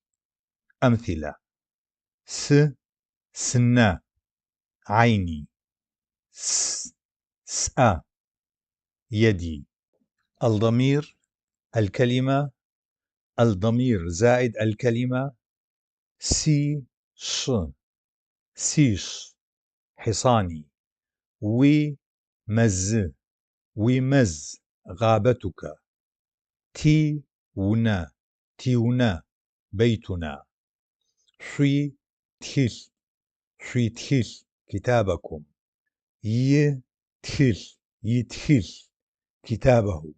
يا تخل يا تخل كتابهم. س ش ش أخي. ف س س سنك. ت ج ج فمنا. ت شح تشح رأسنا. ش لاقكر شلاقكر أرجلكم. ب شح بشح رأسك. تصريف الأسماء المتصلة بسابقات ضمائر الملكية. زير قزغل شاغور لبسابر زبت بغاتسما يا زوجن. 1. التصريف في حالة المفرد والاسم في حالة النكرة. تسيأوش أبق سيتخل كتابي. وقامة خنجرك. تخاتة مزرعتنا. وجرش أبق سيتخل كتابي. وقامة خنجرك. تخاتة مزرعتنا. لجش أبق سيتخل عن طريق كتابي. وقامة عن طريق خنجرك. تخاتة عن طريق مزرعتنا. غونف أبق سيتخلو كتابي الذي. وقامو خنجرك الذي. تخاتو مزرعتنا التي. 2. التصريف في حالة الجمع والاسم في حالة التعريف. تسيأوش أبق سيتخل خر كتبي. وقام خر خناجرك. تيخاتخر مزارعنا وجرس أبق سيتهي الخم كتبي وقامخم خناجرك تيخاتخم مزارعنا لجس أبق سيتهي الخمجة عن طريق كتبي وقامخمجة عن طريق خناجرك تيخاتخمجة عن طريق مزارعنا غونفس أبق سيتهي الخو كتبي التي وقامخو خناجرك التي تيخاتخو مزارعنا التي. تصريف الأسماء في حالة مرافقتها مع أسماء الإشارة قزغلاغورة سباب شكر زيغو سبقوغات أخم يا زوجن. تصريف الأسماء المصاحبة مع أسماء الإشارة مو ها تكون دائما معرفة. أمثلة: مجالر مجالم مجالخر مجالخم. هذا الولد يأكل تفاحة. مجالم مأرسة يشخر. هؤلاء أولاد. مخر جالخ. أولئك يأكلون. موخر ماشخخ. ذلك الولد يأكل. موجالر ماشخ. أولئك الأولاد يلعبون. هاجالخر مجقوخ. نظر الولد إلى ذلك. جالر عاش يبلغ. الذي رمى الأشياء هنا لا يفهم. مش شتزغم زيكيش اجرب. الأسماء وطرق تشكلها قواتسخر غبسغ زرخ كرر. تتألف الأسماء في اللغة الشركسية من مجموعتين: 1. الأسماء غير المشتقة ذات الجذر الواحد، وهي تقابل ما يعرف بالأسماء الجامدة في اللغة العربية. مثال: لحم، بخ خشب، نساء عروس، بس ماء، عين، ون بيت، شابة جبل، اسم، ثور، أنف، شحا رأس، صوف. 2.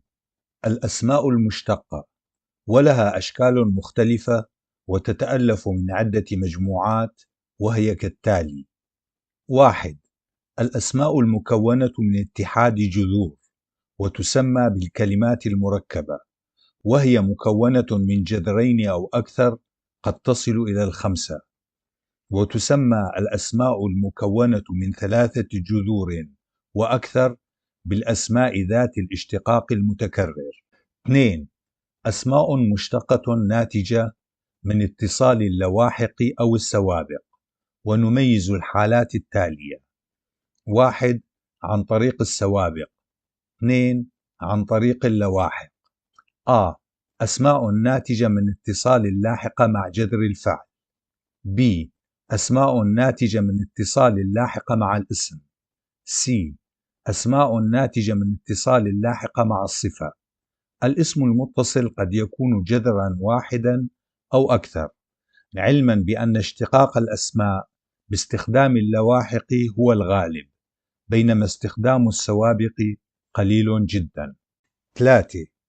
أسماء مصطلحات مؤلفة من تكرار للكلمة أو تكرار جزء منها، وتوضع بينهما إشارة العارضة. 4. أسماء ناتجة من دمج جذر الاسم مع جذر الفعل. 5.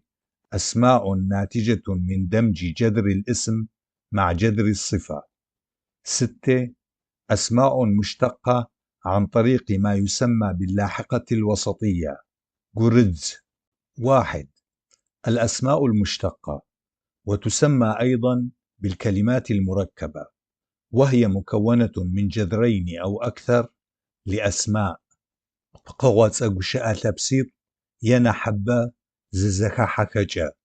جذر 1، جذر 2، جذر 3، جذر 4، جذر 5. الاسم المشتق: بس، شت، بسشت، بط، بس، وبس، لعاب، شحل، تشحل ضرس بس تشو بس تشو جاموس وس بس وسبس ندى بس تشو ش بس تشش حليب الجاموس بخ بجا ن بخ أبجان قحاطة خشبية لجمع الأعشاب بخ بجا ن س بخ أبجانات سن القحاطة الخشبية. 2. الأسماء المشتقة عن طريق اللواحق والسوابق قتيج بقواصر لبس وزرغ بسمرة لبس برغ بسمرجة. اشتقاق الأسماء باستخدام اللواحق هو الغالب، بينما الاشتقاق باستخدام السوابق قليل جدا، والاشتقاق يكون مع الجذر الواحد فما فوق. 1. اشتقاق الأسماء عن طريق السوابق قتيج بقوات أمرة لبس برغب سمرة. مساهمة السوابق في تشكيل الأسماء قليلة. الجدول التالي يظهر بعض الأسماء المشتقة عن طريق السوابق. السابقة: الاسم المشتق ز ش زش إخوة ز شبخ زشبخ أخوات ز غنو زغنو جيران ز غسة زغس أصدقاء. 2. اشتقاق الأسماء عن طريق اللواحق قتيج بقوات سمرة لبس وزرغب سمرة. أسماء جديدة تتشكل عن طريق اتصال لاحقات مع: 1. مع الأفعال، 2. مع الأسماء، 3. مع الصفات. ومن أكثر اللواحق المستخدمة ب ف ج و غ بخ ح ث ش غ ي ي خ هو غ نغ. علما بأن بعض اللاحقات غ بخ بالإضافة إلى اتصالها مع الأسماء يمكن أن تتصل مع الأفعال لتعطي أسماء مشتقة، وكذلك اللاحقات غ ب يمكنها أن تتصل مع الصفة والفعل لتعطي أسماء مشتقة. جدول يظهر مجموعة من اللواحق المتصلة مع الأسماء والأفعال والصفات والمعاني التي تدل عليها الأسماء المشتقة. اللاحقة: نوع الكلمة، المعاني التي تدل عليها الأسماء المشتقة. فعل: أسماء لها معنى، مكان معين، مثلا مكان جلوس، مكان خروج، مخرج.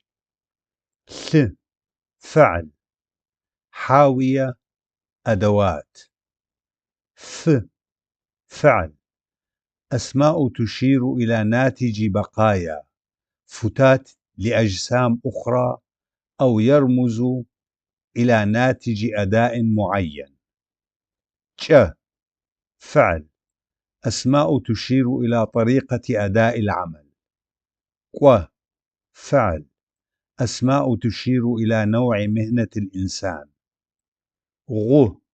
فعل: أسماء بمعنى الفترة المناسبة لأي فعالية.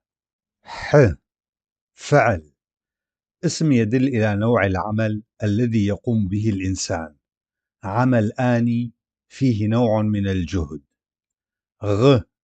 فعل: اسم بمعنى المصدر.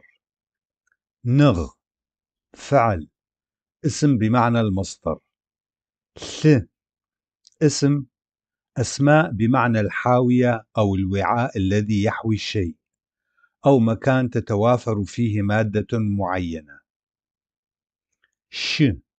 اسم: أسماء لها معنى المكان المخصص للمهن أو للتواجد لأي سبب.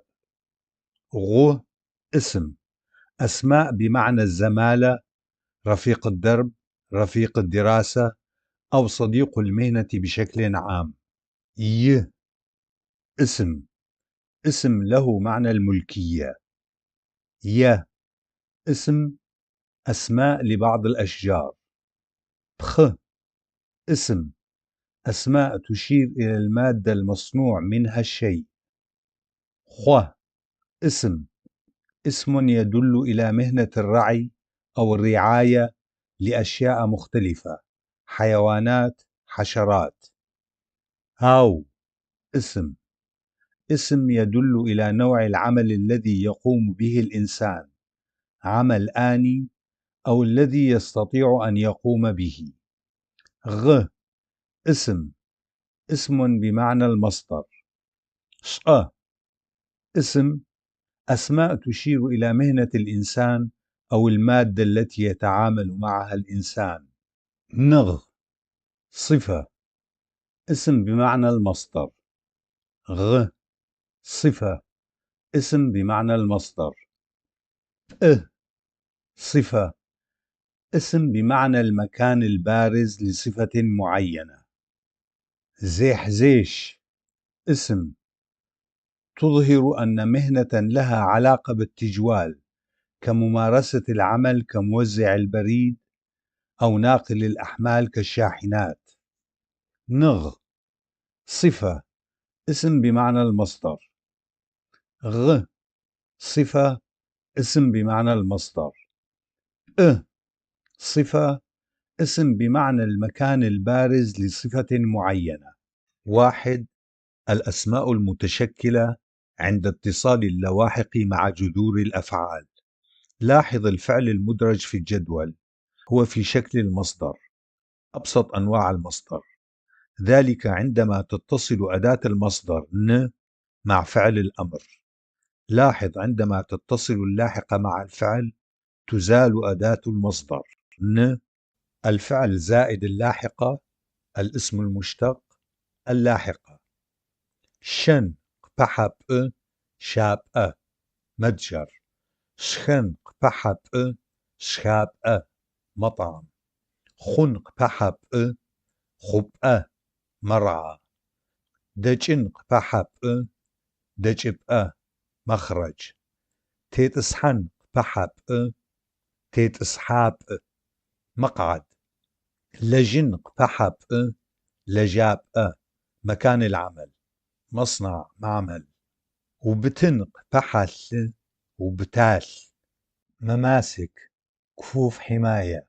دنق بحث دنس، حاوية أدوات الخياطة. قتن بحث قتافة، أنقاض، نواتج التكسير.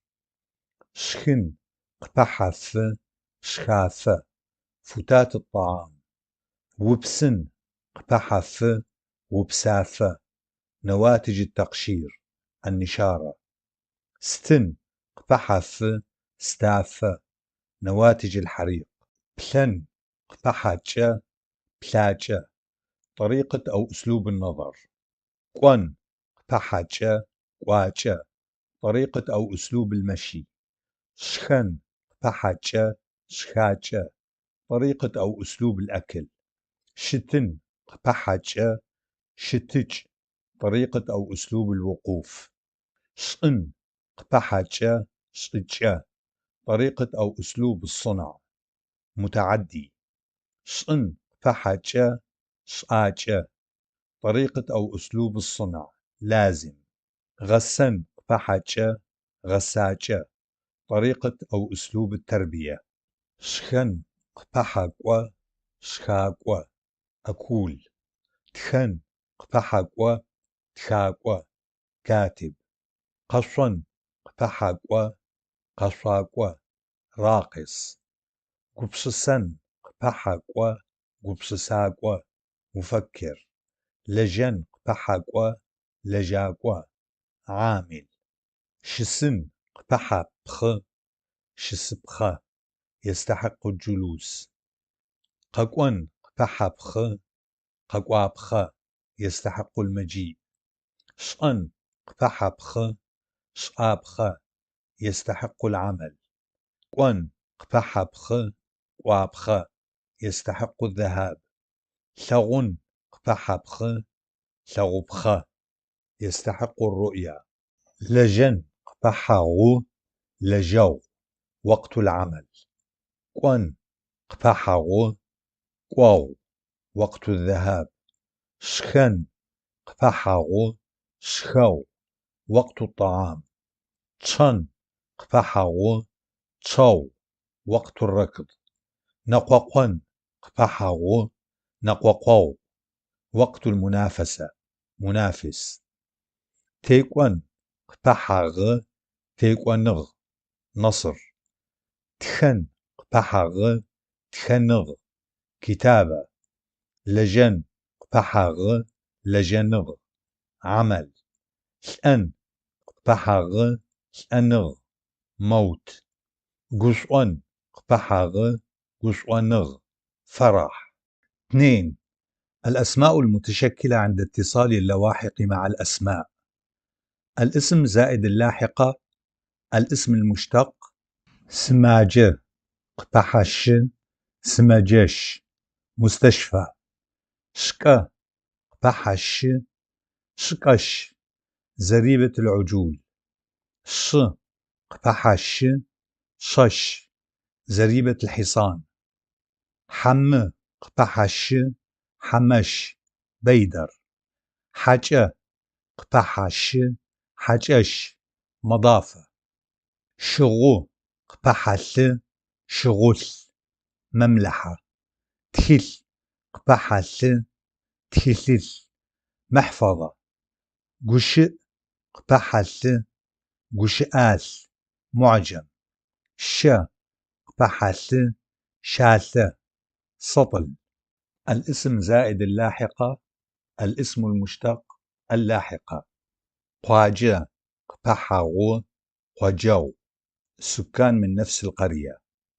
غنى قبحغو غنو جار قريب في المسافة. شاوة قبحغو شوو صديق. نسا قبحغو نسو كنة أخرى لنفس العائلة. الاسم زائد اللاحقة. الاسم المشتق اللاحقة. عسقالي نسبة إلى عسقال. عسقلاي قرية أسقلان. سلمني نسبة إلى سلمن أول شخص سكن في قرية سلمنية. سلمني اسم القرية نسبة إلى أول شخص سكن واسمه سلمن. قرية السلمنية العدنانية. مداري نسبة إلى مدار أول شخص سكن في قرية المدارية. أول شخص سكن في قرية المدارية. مداري اسم القرية نسبة إلى أول شخص سكن واسمه مدر. قرية المدارية القحطانية. نشقاي نسبة إلى نشقاي. نشقاي قرية نشقاي. الاسم زائد اللاحقة. الاسم المشتق اللاحقة. طواقة قبحبخ طقابخ المادة التي يصنع منها الحذاء. جانة قبحبخ جنابخ المادة التي يصنع منها القميص. ونا قبحبخ ونابخ المادة التي يصنع منها البيت. تشلا قبحبخ تشلابخ البذرة المستخدمة في الزراعة. الاسم زائد اللاحقة. الاسم المشتق اللاحقة. مل قبحخوا ملاخوا راعي الأغنام. شم قبحخوا شماخوا راعي الأبقار. بجا قبحخوا بجاخوا مربي النحل. ص قبحخوا شاخوا راعي الخيول. قلبزو قبحخوا قلبزواخ مربي الطيور. الاسم زائد اللاحقة. الاسم المشتق اللاحقة. ش قبحغاو شاو سائق العربة. شخنش قبحغاو شخنشاو المطلق من البندقية. بشنا قبحغاو بشناو عازف الأكورديون. أج قبحاو أجواو ضارب الأكف لعبة ضرب الأكف. مقو قبحاو مقواو حصاد الحشائش. الاسم زائد اللاحقة الاسم المشتق اللاحقة. بخ قبحح بخاحة نقل الخشب جلب الخشب. بس قبحح بسحة نقل الماء جلب الماء. حلو قبحح حلوح نقل الخبز جلب الخبز. شآغة قبحح شآغح خبارح نقل الخبر جلب الخبر. تهل قبحة زيح تهل زيح ساعي البريد. الاسم زائد اللاحقة الاسم المشتق اللاحقة. قبحة غ غ رجولة.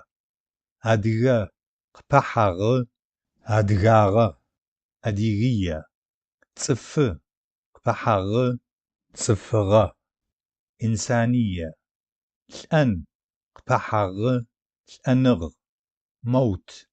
بتة قبحة غ بتاغ متانة. زاية شجر الزعرور. مية شجر التفاح. داية شجر الجوز. 3. الأسماء المتشكلة عند اتصال اللواحق مع الصفة. الصفة زائد اللاحقة الاسم المشتق اللاحقة. فج قبحة غ فجغ بياض. الإبلان قبحة غ الإبلاناغ شجاعة. خبخة قبحة غ خبخاغ خلق. شان قبحة غ شانغ نشاط. داخة قبحة غ دخاغ جمال. الصفة زائد اللاحقة الاسم المشتق اللاحقة. ثاغ قبحة ثغاب مكان العلو. داخة قبحة دخاب مكان الجمال. فج قبحة فجب مكان البياض. دغو قبحة دغب مكان الجودة. 3. أسماء ناتجة من تكرار الاسم أو تكرار جزء من الاسم ويوضع ما بين الكلمتين إشارة العارضة شحطة. هازق شئر يوش أمشش قرى قجأوتج إجغا. صيغة هذه الأسماء على شكل كلمة مزدوجة توضع بينهما العارضة شحطة وتخضع إلى التصريف حسب الحالة الاسمية ويظهر التصريف على الكلمة الثانية. هذا النوع من الأسماء يستخدم كمصطلحات في اللغة الشركسية وهو كثير وعلى أنواع. ومن ميزاته أنه يعتبر ككلمة واحدة ويستخدم كذلك ولا يمكن تغيير ترتيب الكلمتين وتوجد نبرة على آخر كل كلمة. ويمكن أن نميز مجموعتين. 1. تكرار الكلمة. هذا النوع من الأسماء يدل إلى طريقة أداء العمل الصفة. الاسم المكرر أمثلة عن المعنى الذي يستخدم فيه الاسم المصطلح المعنى الحرفي للكلمة. داخو بلطف بلباقة مثلا تصرف بحسن أخلاق بسلام بأمان جميلا جميلا. تقطقوا جزءا جزءا لتنفيذ عمل ما مثلا انقل التراب كمية كمية وليس دفعة واحدة. قليلا قليلا أو جزءا جزءا. الاسم المكرر أمثلة عن المعنى الذي يستخدم فيه الاسم المصطلح المعنى الحرفي للكلمة. تسقوا بهدوء بحذر مثلا تكلم أو كل أو أعبر بهدوء. صغير صغير رويدا رويدا. تبقوا أمكنة منفصلة ومحددة مثلا تم التوزيع على شكل مكان مكان، مكان مكان. أحو مقسمة على شكل حصص، مثلا جلبوا على شكل حصص وليس على شكل كمية واحدة، حصة حصة. ماجوا بروية، مثلا صب الماء بروية، قليلا قليلا، رويدا رويدا. أمثلة في جمل: دخداخو أفخر زشويخغخ. تقطقو ياتخر قحخ. تبقى قد بلحاغ أو زي قد وطغب. بسنجو وبلجن فاي. مجماجمة نحصبا زوق بحنحي. أحجة وقشاغخ. بسنجر نح خسخ تقطقو منحي. جدول يظهر مجموعة من الأسماء المزدوجة. كل كلمة من المزدوجة لها معنى مختلف عن معنى الكلمة الأخرى. الاسم المكرر المعنى الذي يستخدم فيه المعنى الحرفي للكلمة. زتشش زماف يوم كامل، نهار واحد، ليلة واحدة. هذا وادخر أدوات، العدة، كماشة، مطارق. يا نخر الآباء، الأب والأم، أب، أمهات. بشورقخر الأمراء، أمير، زعيم. غوغومل زوادة الطريق، طعام، طريق، طعام. مقمش الحشائش، حشيش، زرع. 2. تكرار جزء من الكلمة. الاسم المكرر المعنى الذي يستخدم فيه المعنى الحرفي للكلمة. نخبخ واسع ملامح الوجه، العين والأنف. واسع العين، واسع الأنف. أبقلبق هيكل الجسم. عضو اليد، الرجل. جلغديلاغ رعونة الشباب، شباب، جنون. زيكوش تصرف، أسلوب، تصرف. دغغديغ جودة وسوء، جيد، سيء. وغصأو الاحتكاك بأسلوب المناقشة والتعامل، جدال، تعامل. نبس أبس بصعوبة بالغة، لعاب، دمع. 4. دمج جذر الفعل مع جذر الاسم وينتج عنه اسم جديد. قواتيجيش أنقشاء ثابسكر زخال حزة قواتغابسغ مخوخ. جعل قطحي غجن جلي غاج، معلم، أستاذ. بس قطحة فالأن، بسفال، عطشان. مثل هذه الأسماء المشتقة غالبا تكون مؤلفة من فعل واسم، وهما كلمتان مترافقتان. جالر ريغاجة يدرس الطالب. بسفالة يعطش بالماء. وهناك نوع من الأسماء المشتقة ناتجة من دمج الفعل مع الاسم، هي كلمات مترافقة ولا بد من ترافق هاتين الكلمتين. الاسم، الفعل، كلمتان مترافقتان، الاسم الجديد المشتق.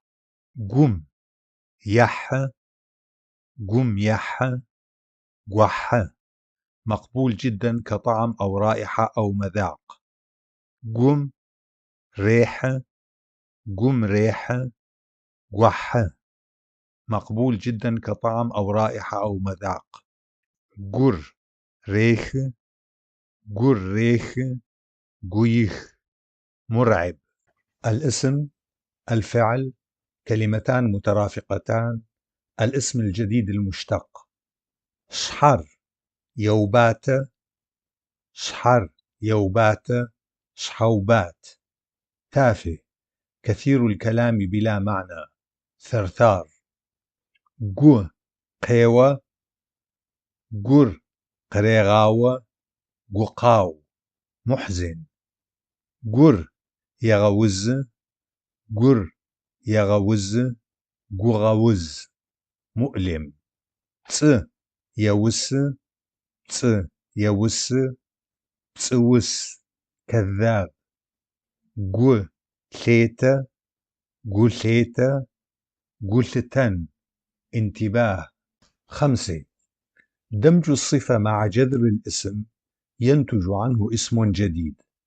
قوات خمرة لصوات خمرة زكا حزة قوات زكا الخر مخوخ. الاسم الصفة الاسم الجديد المشتق. جالة تسكو جالة تسك ولد صغير. شز شو شزر امرأة جيدة.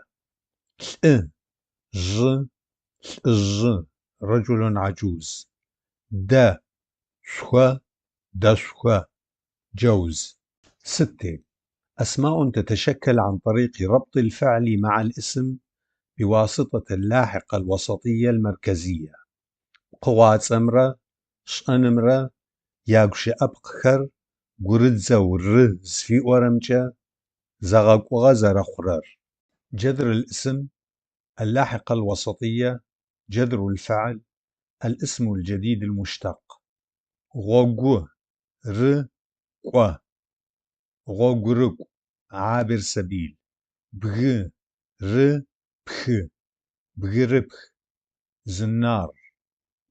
ن ر ثو نر الثو رؤيا العين. ن ر بث نربث منظار.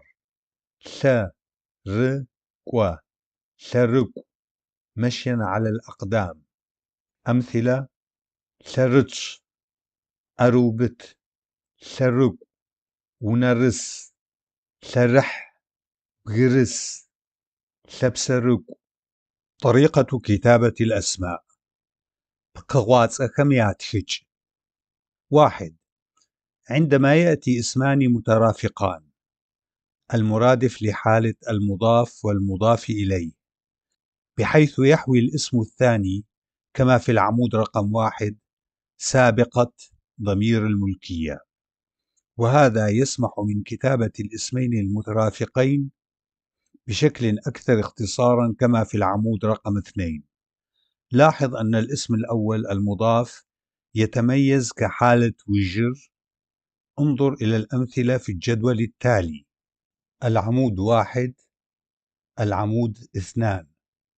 بسم ينبق بسنبق. ضفة الماء. خم يؤص خؤص شاطئ البحر. صفم يثبق صفلبق جنس الإنسان.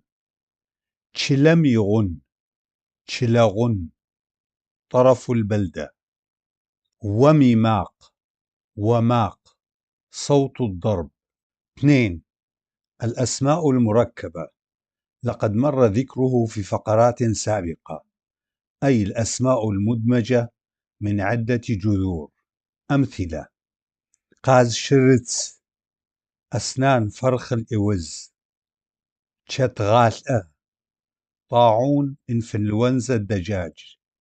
بخآش محراث السلاح الخشبي. 3. الأسماء التي في حالة زجت زجل زجاد زتيت زبل تكتب بشكل منفصل مع الأسماء وتأتي بعدها. كزجت عربة مهيئة جاهزة. شقزجاد حذاء مخاط. ونزتيت بناء طابقي. شغنزبل لباس متكامل طقم. 4. أسماء لا تكتب وحدها بل تترافق معها أسماء أخرى متناغمة معها في النطق، مصطلح كثير الاستخدام في اللغة الشركسية، أشبه ما يكون بالسجع في العربية. الاسم الأول له معنى، والاسم الثاني متوافق مع الأول في الإيقاع، وقد يكون له معنى.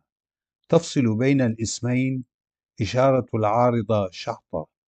أمثلة: حبشب أغراض، أبقلبق أعضاء الجسم، جلوال أولاد، أبلاب الأطراف يد قدم. 5. اسمان مترافقان، مصطلح كثير الاستخدام في اللغة الشركسية، أشبه ما يكون بالسجع في العربية، وكلاهما له معنى ويوضع بينهما إشارة العارضة. مقمش تيبون جاتلن، عشب حقل مزروع، فراش لحاف. عند تحويل الأسماء من صيغة المفرد إلى صيغة الجمع: 1. عند تحويل الاسم المفرد الذي ينتهي بحرف ساكن إلى صيغة الجمع، فإنه لا يحتاج إلى لاحقة قبل أداة الجمع خر خر. تخل تخل خر كتب. غوص غوص خر حديد. شورق شورق خر عكر. جب جب خر خلف. قاز قاز خر اوز. بسجت بسجت خر بط. 2. صيغة الكلمة المترافقة: المضاف إليه الصفة تكتب بدون إضافة الحرف مع الاسم، حيث تتصل أداة الجمع وأداة التعريف مع الكلمة المترافقة الصفة. الاسم لوحده، الاسم مع الصفة. تخلخر تخل داخخر الكتب الجميلة. نبخر نبفجخر الأعلام البيض. عندما تأتي كلمات مترافقة للاسم مضاف أو صفة، فإن أداة الجمع وأداة الحالة الإسمية وأداة التعريف تتصل مع آخر كلمة اسم مترافقة. صفمق تشخكر قأو، يسمع أصوات قوية صاخبة لأناس. صفمق تشخر قأو، يسمع أصوات قوية لأناس. صفماق قأو، يسمع أصوات أناس. صفخر الناس. اللاحقتان ر وم تحملان معنى أداة الحالة الإسمية وأداة التعريف، ولا تنسى أن اللاحقة أداة الحالة الإسمية ر تشير إلى الفاعل الذي يقابل الرفع في العربية، والفعل المرافق قأو في هذه الأمثلة لازم، ويمكن استبدال لاحقة الحالة الإسمية إلى م في حال كون الفعل في الجملة متعديا. 3. عند تحويل الأسماء المنتهية بحرف صوتي إلى صيغة الجمع يبقى الحرف بدون إزالة. مفرد جمع: ون ونخر. بيت: جان جانخر. قميص. 4. عند تحويل الاسم المنتهي ب إلى صيغة الجمع: 1. إذا كان الاسم مؤلفا من أكثر من مقطع واحد يزال الحرف الصوتي مفرد جمع: صف صفخر الناس. شم شمخر الأبقار. مل ملخر الأغنام. 2. إذا كان الاسم مؤلفا من مقطع واحد فقط لا يختزل الحرف الصوتي أو حرف صوتي آخر يليه. مفرد جمع: صخر الأحصنة. ثأخر الرجال. تسخر الأصواف: تسخر، الأسنان: قخر، الخنازير.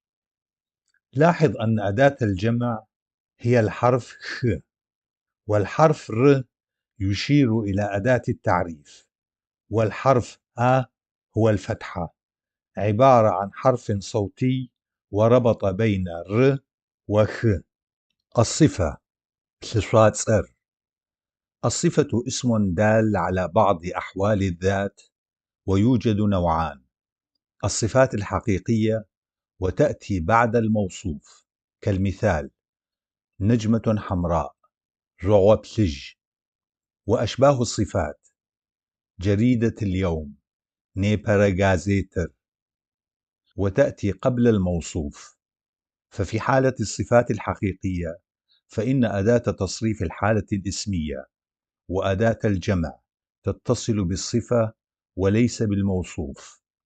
القميص الأزرق: جنشخانتة، جنشخانتر، جنشخانتم، جنشخانتمچة، جنشخانتو. قغغبلجخر: الزهور الحمراء. أما في حالة أشباه الصفة فإن أداة التصريف وكذلك أداة الجمع تتصل بالموصوف وليس بشبه الصفة. يمكن للموصوف أن يكون له عدة صفات في كلتا الحالتين، الحقيقية وغير الحقيقية، كما يمكن أن تكون الصفة في حالة النكرة أو التعريف. وإليك تفاصيل أكثر في الفقرات التالية. الصفة الحقيقية وشبه الصفة: نشن بلشاتس خمرة، يحل أغا بلشاتس خمرة. 1. الصفات الحقيقية: نشن بلشاتس خر، وهي التي تصف حسب الشكل أو طبيعة المادة أو اللون، وتأتي بعد الموصوف. أمثلة: والسفج، ثلج أبيض، شو أشر، عسل لذيذ، مأرس خراي، تفاح كروي، مأرس بلج، تفاح أحمر. وهذا النوع من الصفات هو الذي تستخدم فيه حالات التفضيل: طويل، أطول، الأطول. 2. أشباه الصفات: يحل أغب لشات سخر. يمكن التمييز بين حالتين من الصفات: 1. حالة تأتي قبل الاسم الموصوف تظهر الوقت أو المكان: نيبر أوفر، عمل اليوم، هشحغر قاتر، الطابق العلوي. هذا النوع أشباه الصفة لا يستطيع أن يظهر الوصف بشكل تفاضلي أكثر أو أقل. 2. حالة تأتي فيها الصفة قبل الموصوف أيضا، وتتميز بأن الصفة هي المادة المصنوع منها الموصوف: زخش إجغمجة. وهذا النوع تم إدراجه مع أشباه الصفات لسببين: أولا لأن الصفة تأتي قبل الموصوف، وثانيا لا يستطيع أن يظهر الوصف بشكل تفاضلي أكثر أو أقل أو أطول. مثال: بخب أقور، مقعد، صوفاية خشبي، دشرشت، طاووس، دجاج ذهبي. اعتبرت الألوان الزاهية كمادة الذهب. دشب جمشخ، ملعقة ذهبية. وإليك أمثلة للمقارنة بين جملتين مؤلفتين من نفس الكلمات، إحداهما لصفة حقيقية، والأخرى الصفة هي المادة المصنوع منها الموصوف. ولد ذهب، إنسان، أخلاقه رائعة كالذهب. جلدش، الصفة بعد الموصوف، الولد ليس مصنوعا من مادة الذهب. ولد ذهب، تمثال، مصنوع من مادة الذهب. دشجال، الصفة قبل الموصوف، الولد مصنوع من مادة الذهب. إذن الصفة الحقيقية تأتي بعد الموصوف. أما في حالتي شبه الصفة والصفة عندما تكون هي المادة المصنوع منها الموصوف، فإنهما تأتيان قبل الموصوف. عندما تأتي مع الاسم صفة حقيقية وصفة غير حقيقية معا، فإن الصفة غير الحقيقية تأتي قبل الاسم الموصوف، بينما الصفة الحقيقية تأتي بعد الاسم الموصوف. نيبرجك داخر، لعبة اليوم الجميلة.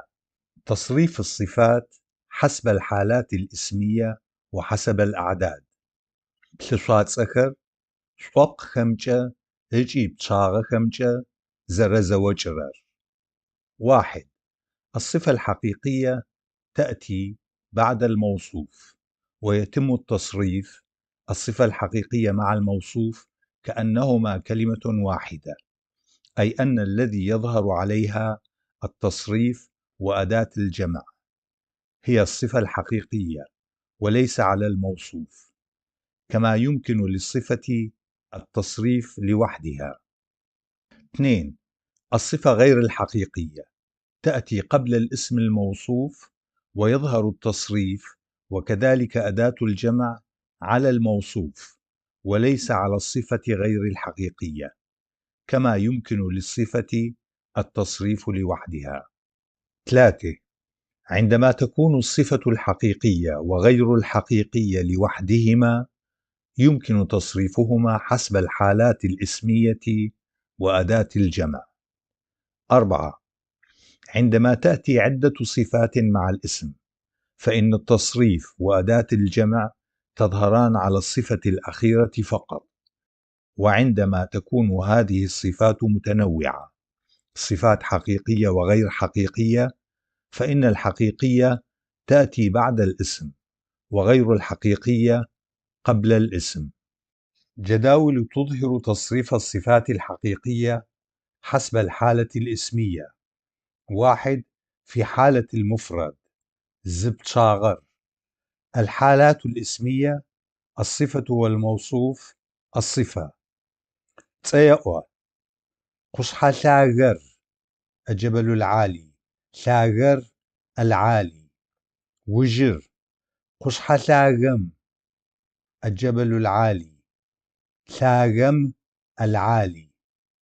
لج قصحى شاغمجة، باتجاه الجبل العالي، شاغمجة باتجاه العالي. غونف قصحى شاغو، الجبل العالي الذي، شاغو العالي الذي. 2. في حالة الجمع ببشاغر. الحالات الاسمية الصفة والموصوف الصفة. تسيئوا قصحى شاغخر، الجبال العالية، شاغخر العاليات. وجر قصحى شاغخم، الجبال العالية، شاغخم العاليات. لج قصحى شاغخمجة، باتجاه الجبال العالية، شاغخمجة باتجاه العاليات. غونف قصحى شاغخو، الجبال العالية التي، شاغخو العاليات اللاتي. جداول تظهر تصريف الصفات غير الحقيقية حسب الحالة الاسمية. 1. في حالة المفرد زبط شاغر. الحالات الاسمية الصفة والموصوف الصفة. تسيئوا نيبرا غازيتر، جريدة اليوم، نيبرر اليوم.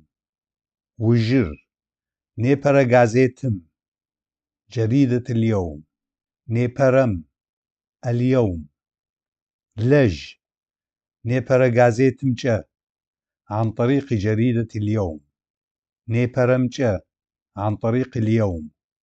غونف نيبرا غازيتو، جريدة اليوم التي، نيبرو اليوم الذي.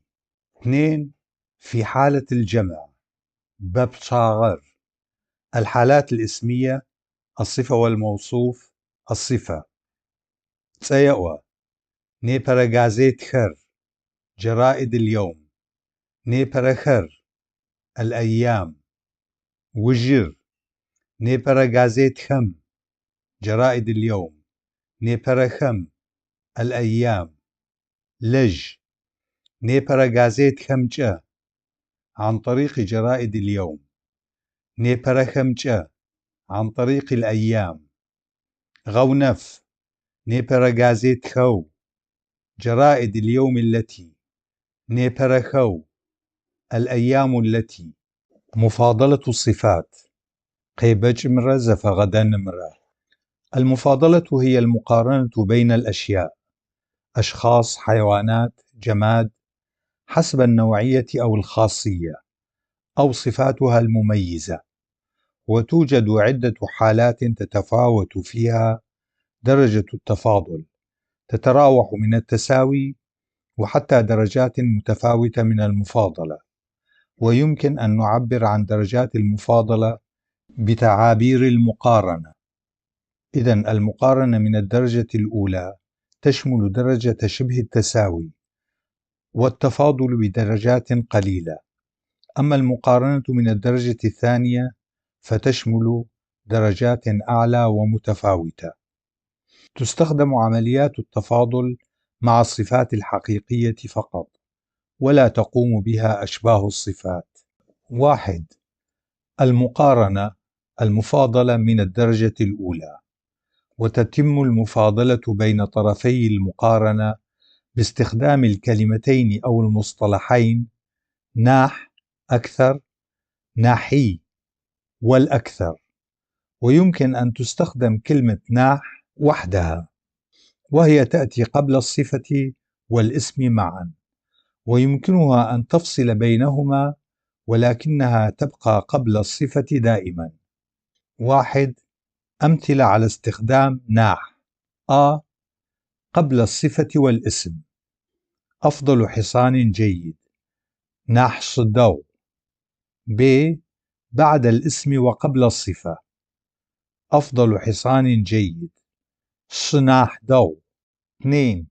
أمثلة على استخدام الكلمتين ناح وناحي معا في نفس الجملة: الحصان أسرع من الحمار، صر شدم ناحي نحبسنج، القشدة أطيب من الجبن، شاتر قايم ناحي نح أشط. لاحظ أنه يمكن أن نفصل بين أداتي المقارنة، ويمكنهما أن تتبادلا موقعيهما دون تغيير في المعنى.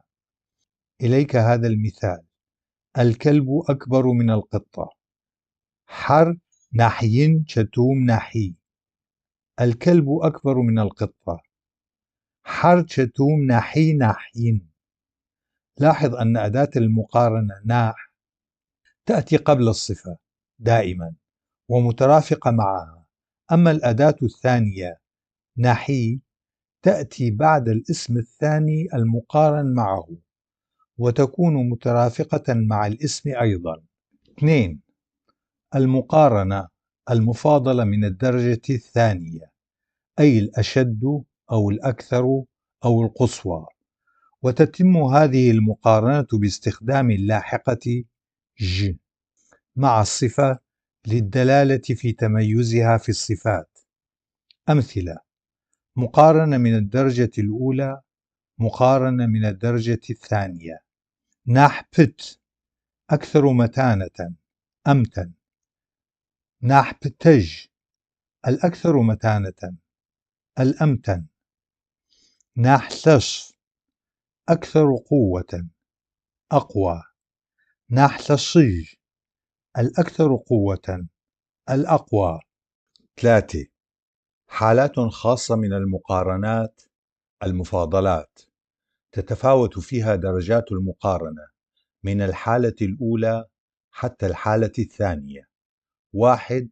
باستخدام اللاحقة و مع الصفة بالإضافة إلى مصطلح المفاضلة ناح، نحصل على صفة بدرجة أعلى بقليل مما هو مطلوب. مقارنة من الدرجة الأولى: مقارنة خاصة أعلى من المطلوب بقليل. نحبت أكثر متانة، أمتن. نحبتاء أمتن من المطلوب بقليل. نحلش أكثر قوة، أقوى. نحتشئ أقوى من المطلوب بقليل. نحستر أكثر سخونة، الأسخن. نحسترئ أسخن من المطلوب بقليل. نحأش أكثر حلاوة، الأحلى. نحأشئ أطيب، ألذ من المطلوب بقليل. 2. مفاضلة باستخدام بعض التعابير مع استخدام أداة المفاضلة ناح، مثل بجى كثيرا، بدرجات كثيرة، آجج بدرجات عديدة ما بين 3 إلى 9، زاولج. مقارنة من الدرجة الأولى، مقارنة خاصة أعلى أو أصغر بدرجات. ناحجح أطول، بجى ناحجح أطول بكثير. ناحلش أقوى، آجج ناحلش أقوى بكثير، بكميات كثيرة. ناحتسق أصغر، زاولج ناحتسق أصغر بدرجات عديدة. 3. مفاضلة باستخدام بعض التعابير مع استخدام أداة المفاضلة ناح، بدرجة عالية جدا، ددج، بكمية قليلة، تقج. مقارنة من الدرجة الأولى، مقارنة خاصة أعلى أو أخفض بقليل. نحستر أسخن، تقج نحستر أسخن بقليل. نحلخانج أخفض، تقددج نحلخانج أخفض بقليل جدا. 4. مفاضلة باستخدام اللاحقات التالية. الكلمات الناتجة تحمل في ذاتها صفة التميز، ومع استخدام أداة المفاضلة تصبح لها معاني مقارنة من الدرجة القصوى. ش، بز، بس، جي. اللاحقة المعنى الذي يضفي في الكلمة. ش أكثر مما يجب، أشعش أحلى مذاقا مما يجب، شغاش أعلى مما يجب، جكواش أقصر مما يجب. اللاحقة المعنى الذي يضفي في الكلمة. بز له صفة حادة بشكل متميز. فجبز أبيض بشكل حاد أو متميز. حتسابز أسود بشكل حاد أو متميز، غامق. بلجبز أحمر بشكل حاد أو متميز، غامق. قيبز أصلع بشكل متميز. جحبز طويل بشكل متميز. اللاحقة المعنى الذي يضفي في الكلمة. بس له صفة اللمعان لحداثته، جبس جديد جدا. جي له صفة التصغير مع نوع من التحقير. سكوجي الأصغر من حيث الحجم والقيمة. يمكن استخدام أدوات المفاضلة هاناح وناح مع اللواحق بز، بس، جي، ونحصل على مقارنات من الدرجة القصوى. الاسم، أداة المفاضلة، الصفة مع اللاحقة، الجملة. جالما هانح في جبز، جالما هانح في جبز الأكثر بياضا بين الأولاد. كما هانح جبس، كما هانح جبس الأكثر حداثة من بين العربات. كما هانح تسكوجي، كما هانح تسكوجي الأكثر صغرا بين العربات. 5. باستخدام الكلمات التالية مع الصفات نحصل على معنى التفضيل، ويمكن تصنيفه ضمن الدرجة القصوى. دد، يقجى، ينو، ثشو. الكلمة، المعنى، الصياغة، المعنى. دد جدا، يندد كبير جدا. يقجى بما فيه الكفاية. يقجين كبير بما فيه الكفاية. ينو بشكل كبير. ينو غصأون عجيب بشكل كبير. ثصو بشكل قوي. ثصو قبزغ ذكي بشكل قوي كبير. 6.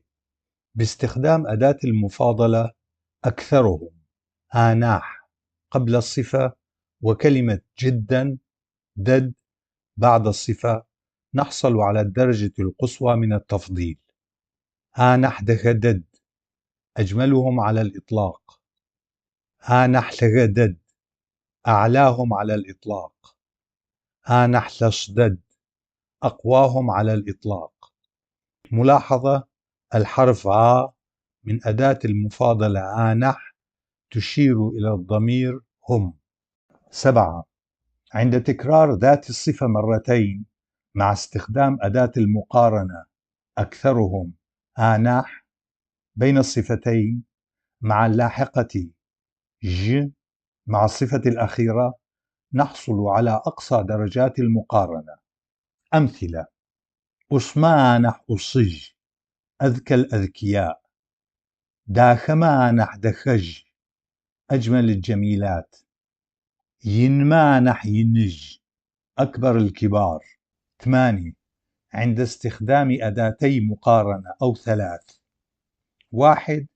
كلمة الصفة مع لاحقة تفضيل درجة قصوى، وكذلك مع كلمة كثيرا بعد الصفة.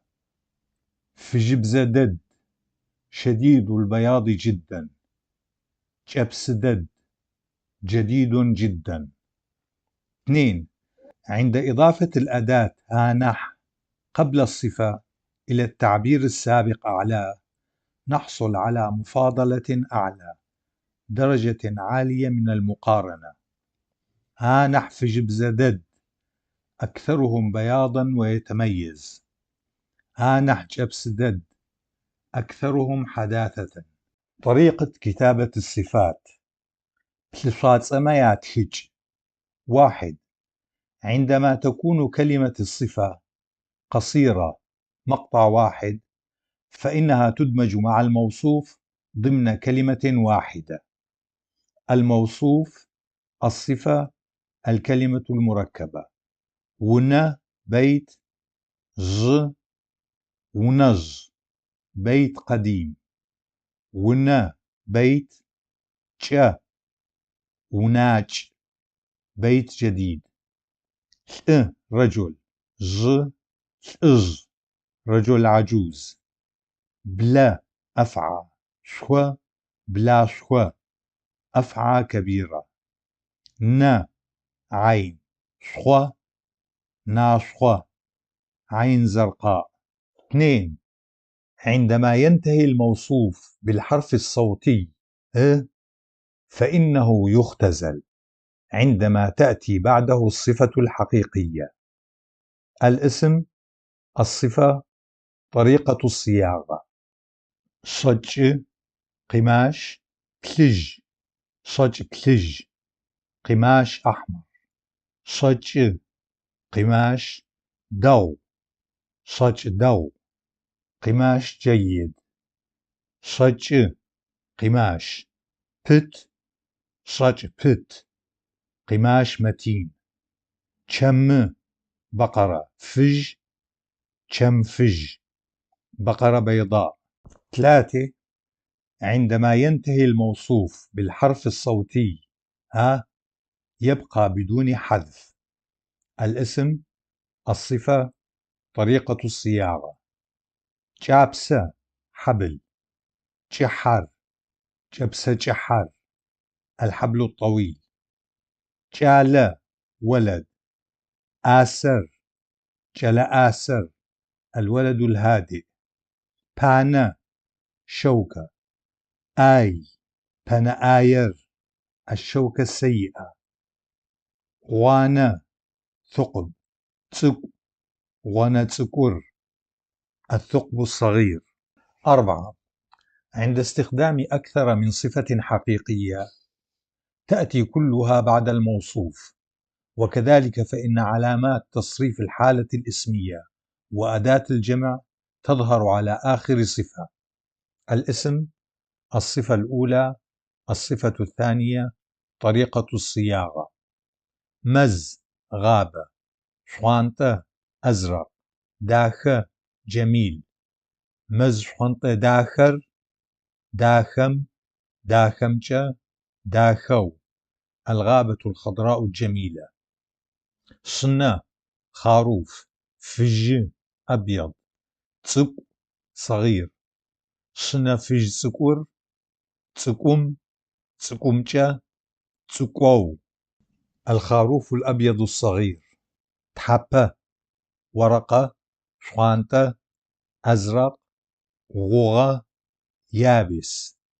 تحبة شوانطة غوغر، غوغم، غوغمشة، غوغو، الورقة الخضراء اليابسة.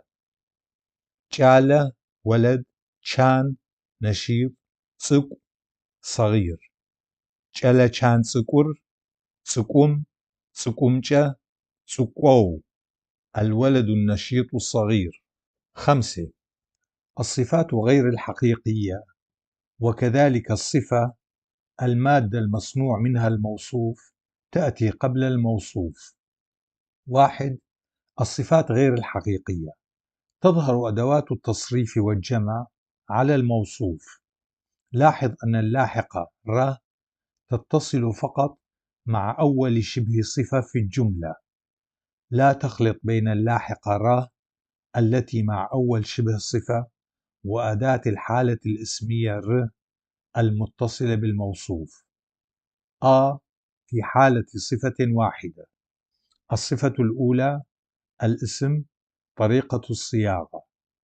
نيبا اليوم، جغ لعبة، نيبر جغور، جغم، جغمشة، جغو، لعبة اليوم. تواسة أمس، ماق صوت. توسر ماقر، ماقم، ماقمشة، ماقو، صوت البارحة. ب. في حال أكثر من صفة، جميع الصفات تأتي قبل الموصوف: الصفة الأولى، الصفة الثانية، الاسم، طريقة الصياغة. نيبا اليوم، بشدج صباح، جو لعبة. نيبر بشدج جوgur، جوم، جومشة، جوو، لعبة صباح اليوم. تواسى أمس، شحة المساء، ماق صوت. تغسر بشحة ماقر، ماقم، ماقمشة، ماقو، صوت مساء البارحة. 2. عندما تكون الصفة هي المادة المصنوع منها الموصوف: في حالة صفة واحدة فإن أداة تصريف الحالة الاسمية وكذلك أداة الجمع تظهر على الموصوف. الصفة الأولى الاسم، طريقة الصياغة. دشة ذهب، بجمشخ، دشة بجمشخر، بجمشخم، بجمشخمشة، بجمشخو، الملعقة الذهبية. بخ خشب، قاشق، بخ قاشقر، قاشقم، قاشقمشة، قاشقو، المغرفة الخشبية. ب. عند استخدام أكثر من صفة حقيقية وصفة المادة المصنوع منها الموصوف، فإن الصفة غير الحقيقية تأتي قبل الموصوف، والصفة الحقيقية تأتي بعد الموصوف، وتظهر أدوات التصريف على الصفة الأخيرة والتي هي الحقيقية. الصفة الأولى الاسم، الصفة الثانية طريقة الصياغة. دشة ذهب، بجمشخ ين كبير. دشة بجمشخ ينر، ينم، ينمشة، ينو، ملعقة الذهب الكبيرة. بخ خشب، قاشق، جحا طويل. بخا قاشق جحر، جحم، جحمجة، جحو. مغرفة الخشب الطويلة. 6. عندما تأتي مجموعة من الصفات خليط ما بين الحقيقية وأشباه الصفات، فإن الصفات غير الحقيقية تأتي قبل الموصوف، وأما الصفات الحقيقية تأتي بعد الموصوف. وكذلك فإن أداة التصريف والجمع تظهر على الصفة الأخيرة. جدول يظهر فيه صفة غير حقيقية جاءت قبل الموصوف بالإضافة إلى الصفات الحقيقية جاءت بعد الموصوف. دائما أدوات الحالة الاسمية وأداة الجمع تظهر على الصفة الأخيرة. الصفة الأولى الاسم، الصفة الثانية، الصفة الثالثة، طريقة الصياغة.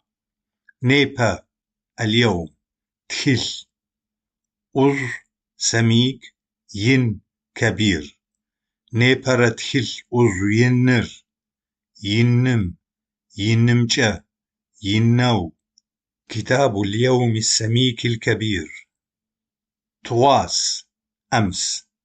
مازة يز بدر. داخة جميل. توسر مزايز داخر، داخم، داخمچة، داخو. قمر الأمس البدر الجميل. لاحظ أداة الربط ر تتصل مع الصفة الأولى غير الحقيقية في الجملة، وذلك كي يستقيم معنى الجملة. جدول تظهر فيه الصفات غير الحقيقية، وصفة المادة المصنوع منها الموصوف جاءت قبل الموصوف، بالإضافة إلى الصفات الحقيقية جاءت بعد الموصوف. دائما تتبع أدوات الحالة الاسمية وأداة الجمع آخر صفة. الصفة الأولى، الصفة الثانية، الاسم، الصفة الثالثة، الصفة الرابعة، طريقة الصياغة.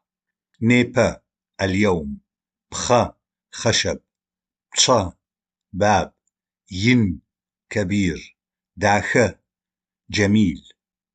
نيبر بخابتشا ين داخر، داخم، داخمجة، داخو. باب اليوم الخشبي الكبير الجميل. تواس أمس، دانا حرير، جانا قميص، فج أبيض، داخة جميل. توسر دنجن فج داخر، داخم، داخمجة، داخو. قميص الأمس الأبيض الحريري الجميل. بخا تشا، بخبتشا. 7. أدوات النفي تكتب متصلة مع الصفة وتأتيان على شكل سابقة م أو لاحقة على شكل ف. السابقة م: ليس قويا، مثش. ليس جميلا، مداخ. ليس كبيرا، مين. مثال: رأيت بأن البيت ليس بالكبير، ونر مينا وسخبلا. اللاحقة ب: ثشب، ليس قويا، داخب، ليس جميلا، ينب، ليس كبيرا. مثال: باعتقادي ذلك بيت غير كبير، سزرقو غرمجة، عاروني ينب. طريقة كتابة الصفات المركبة. بلشواط زكل ما يعتخج. 1. هناك مصطلحات في اللغة الشركسية تكتب بشكل مركب وبصيغ النفي، ولها معاني تتراوح فيها حالة الصفة بين حالتين متناقضتين، يقصد بأن لها صفة محيرة، حيث توضع إشارة العارضة شحطة بينهما. ليس بالصغير ولا بالكبير، مين متسق. ليس بالبارد ولا بالدافئ، متش أنفاب. ليس بالطويل ولا بالقصير، متشحمشاكو. ليس بالقريب ولا بالبعيد، مبلغ متشج. 2.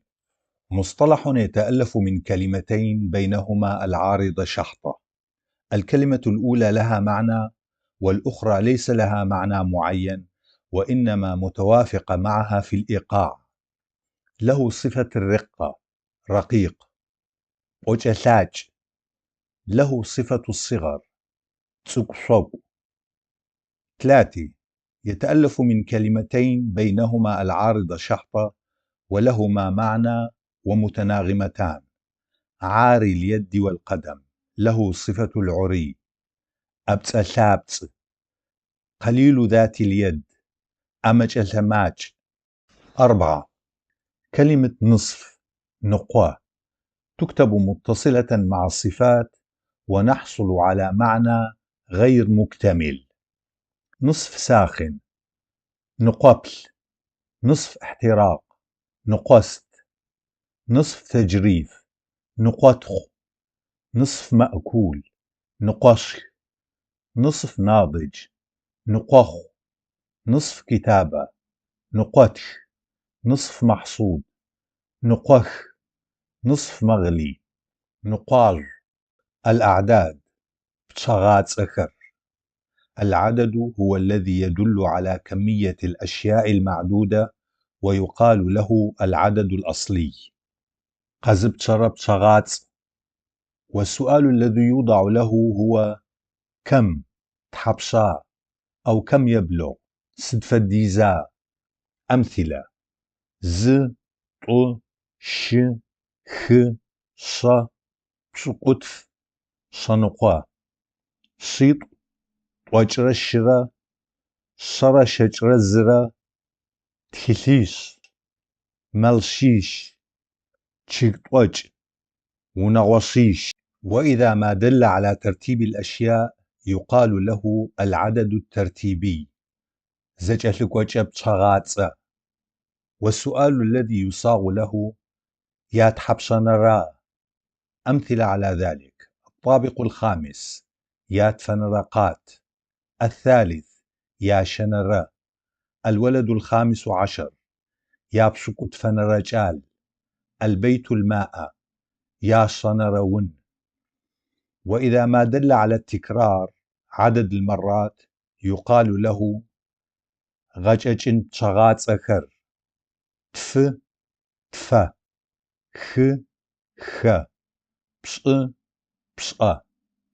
الأعداد الكسرية زتيو تغب شغات سكر.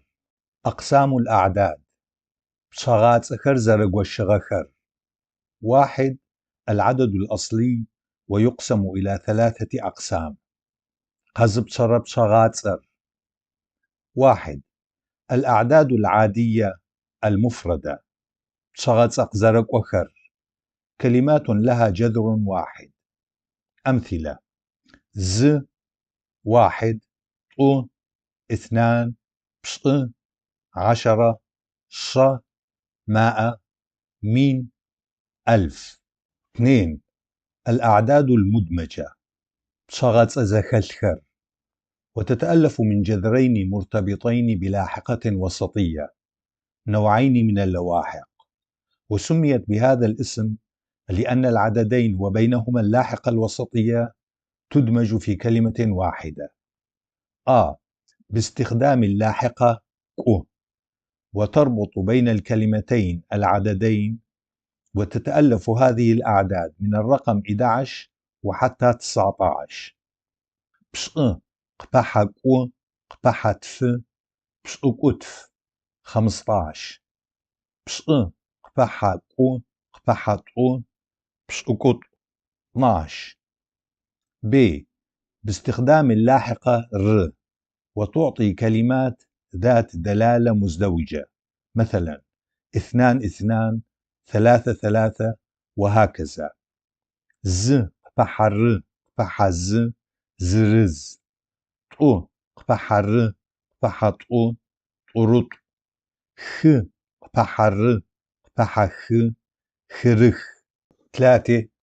الأعداد المركبة شغات زكتخر وسميت بهذا الاسم لأنها تتألف من أكثر من جزئين كلمتين، حيث تتألف من الأعداد الفردية 1 إلى 9 زائد ألفاظ العقود وهي من 20 إلى 90.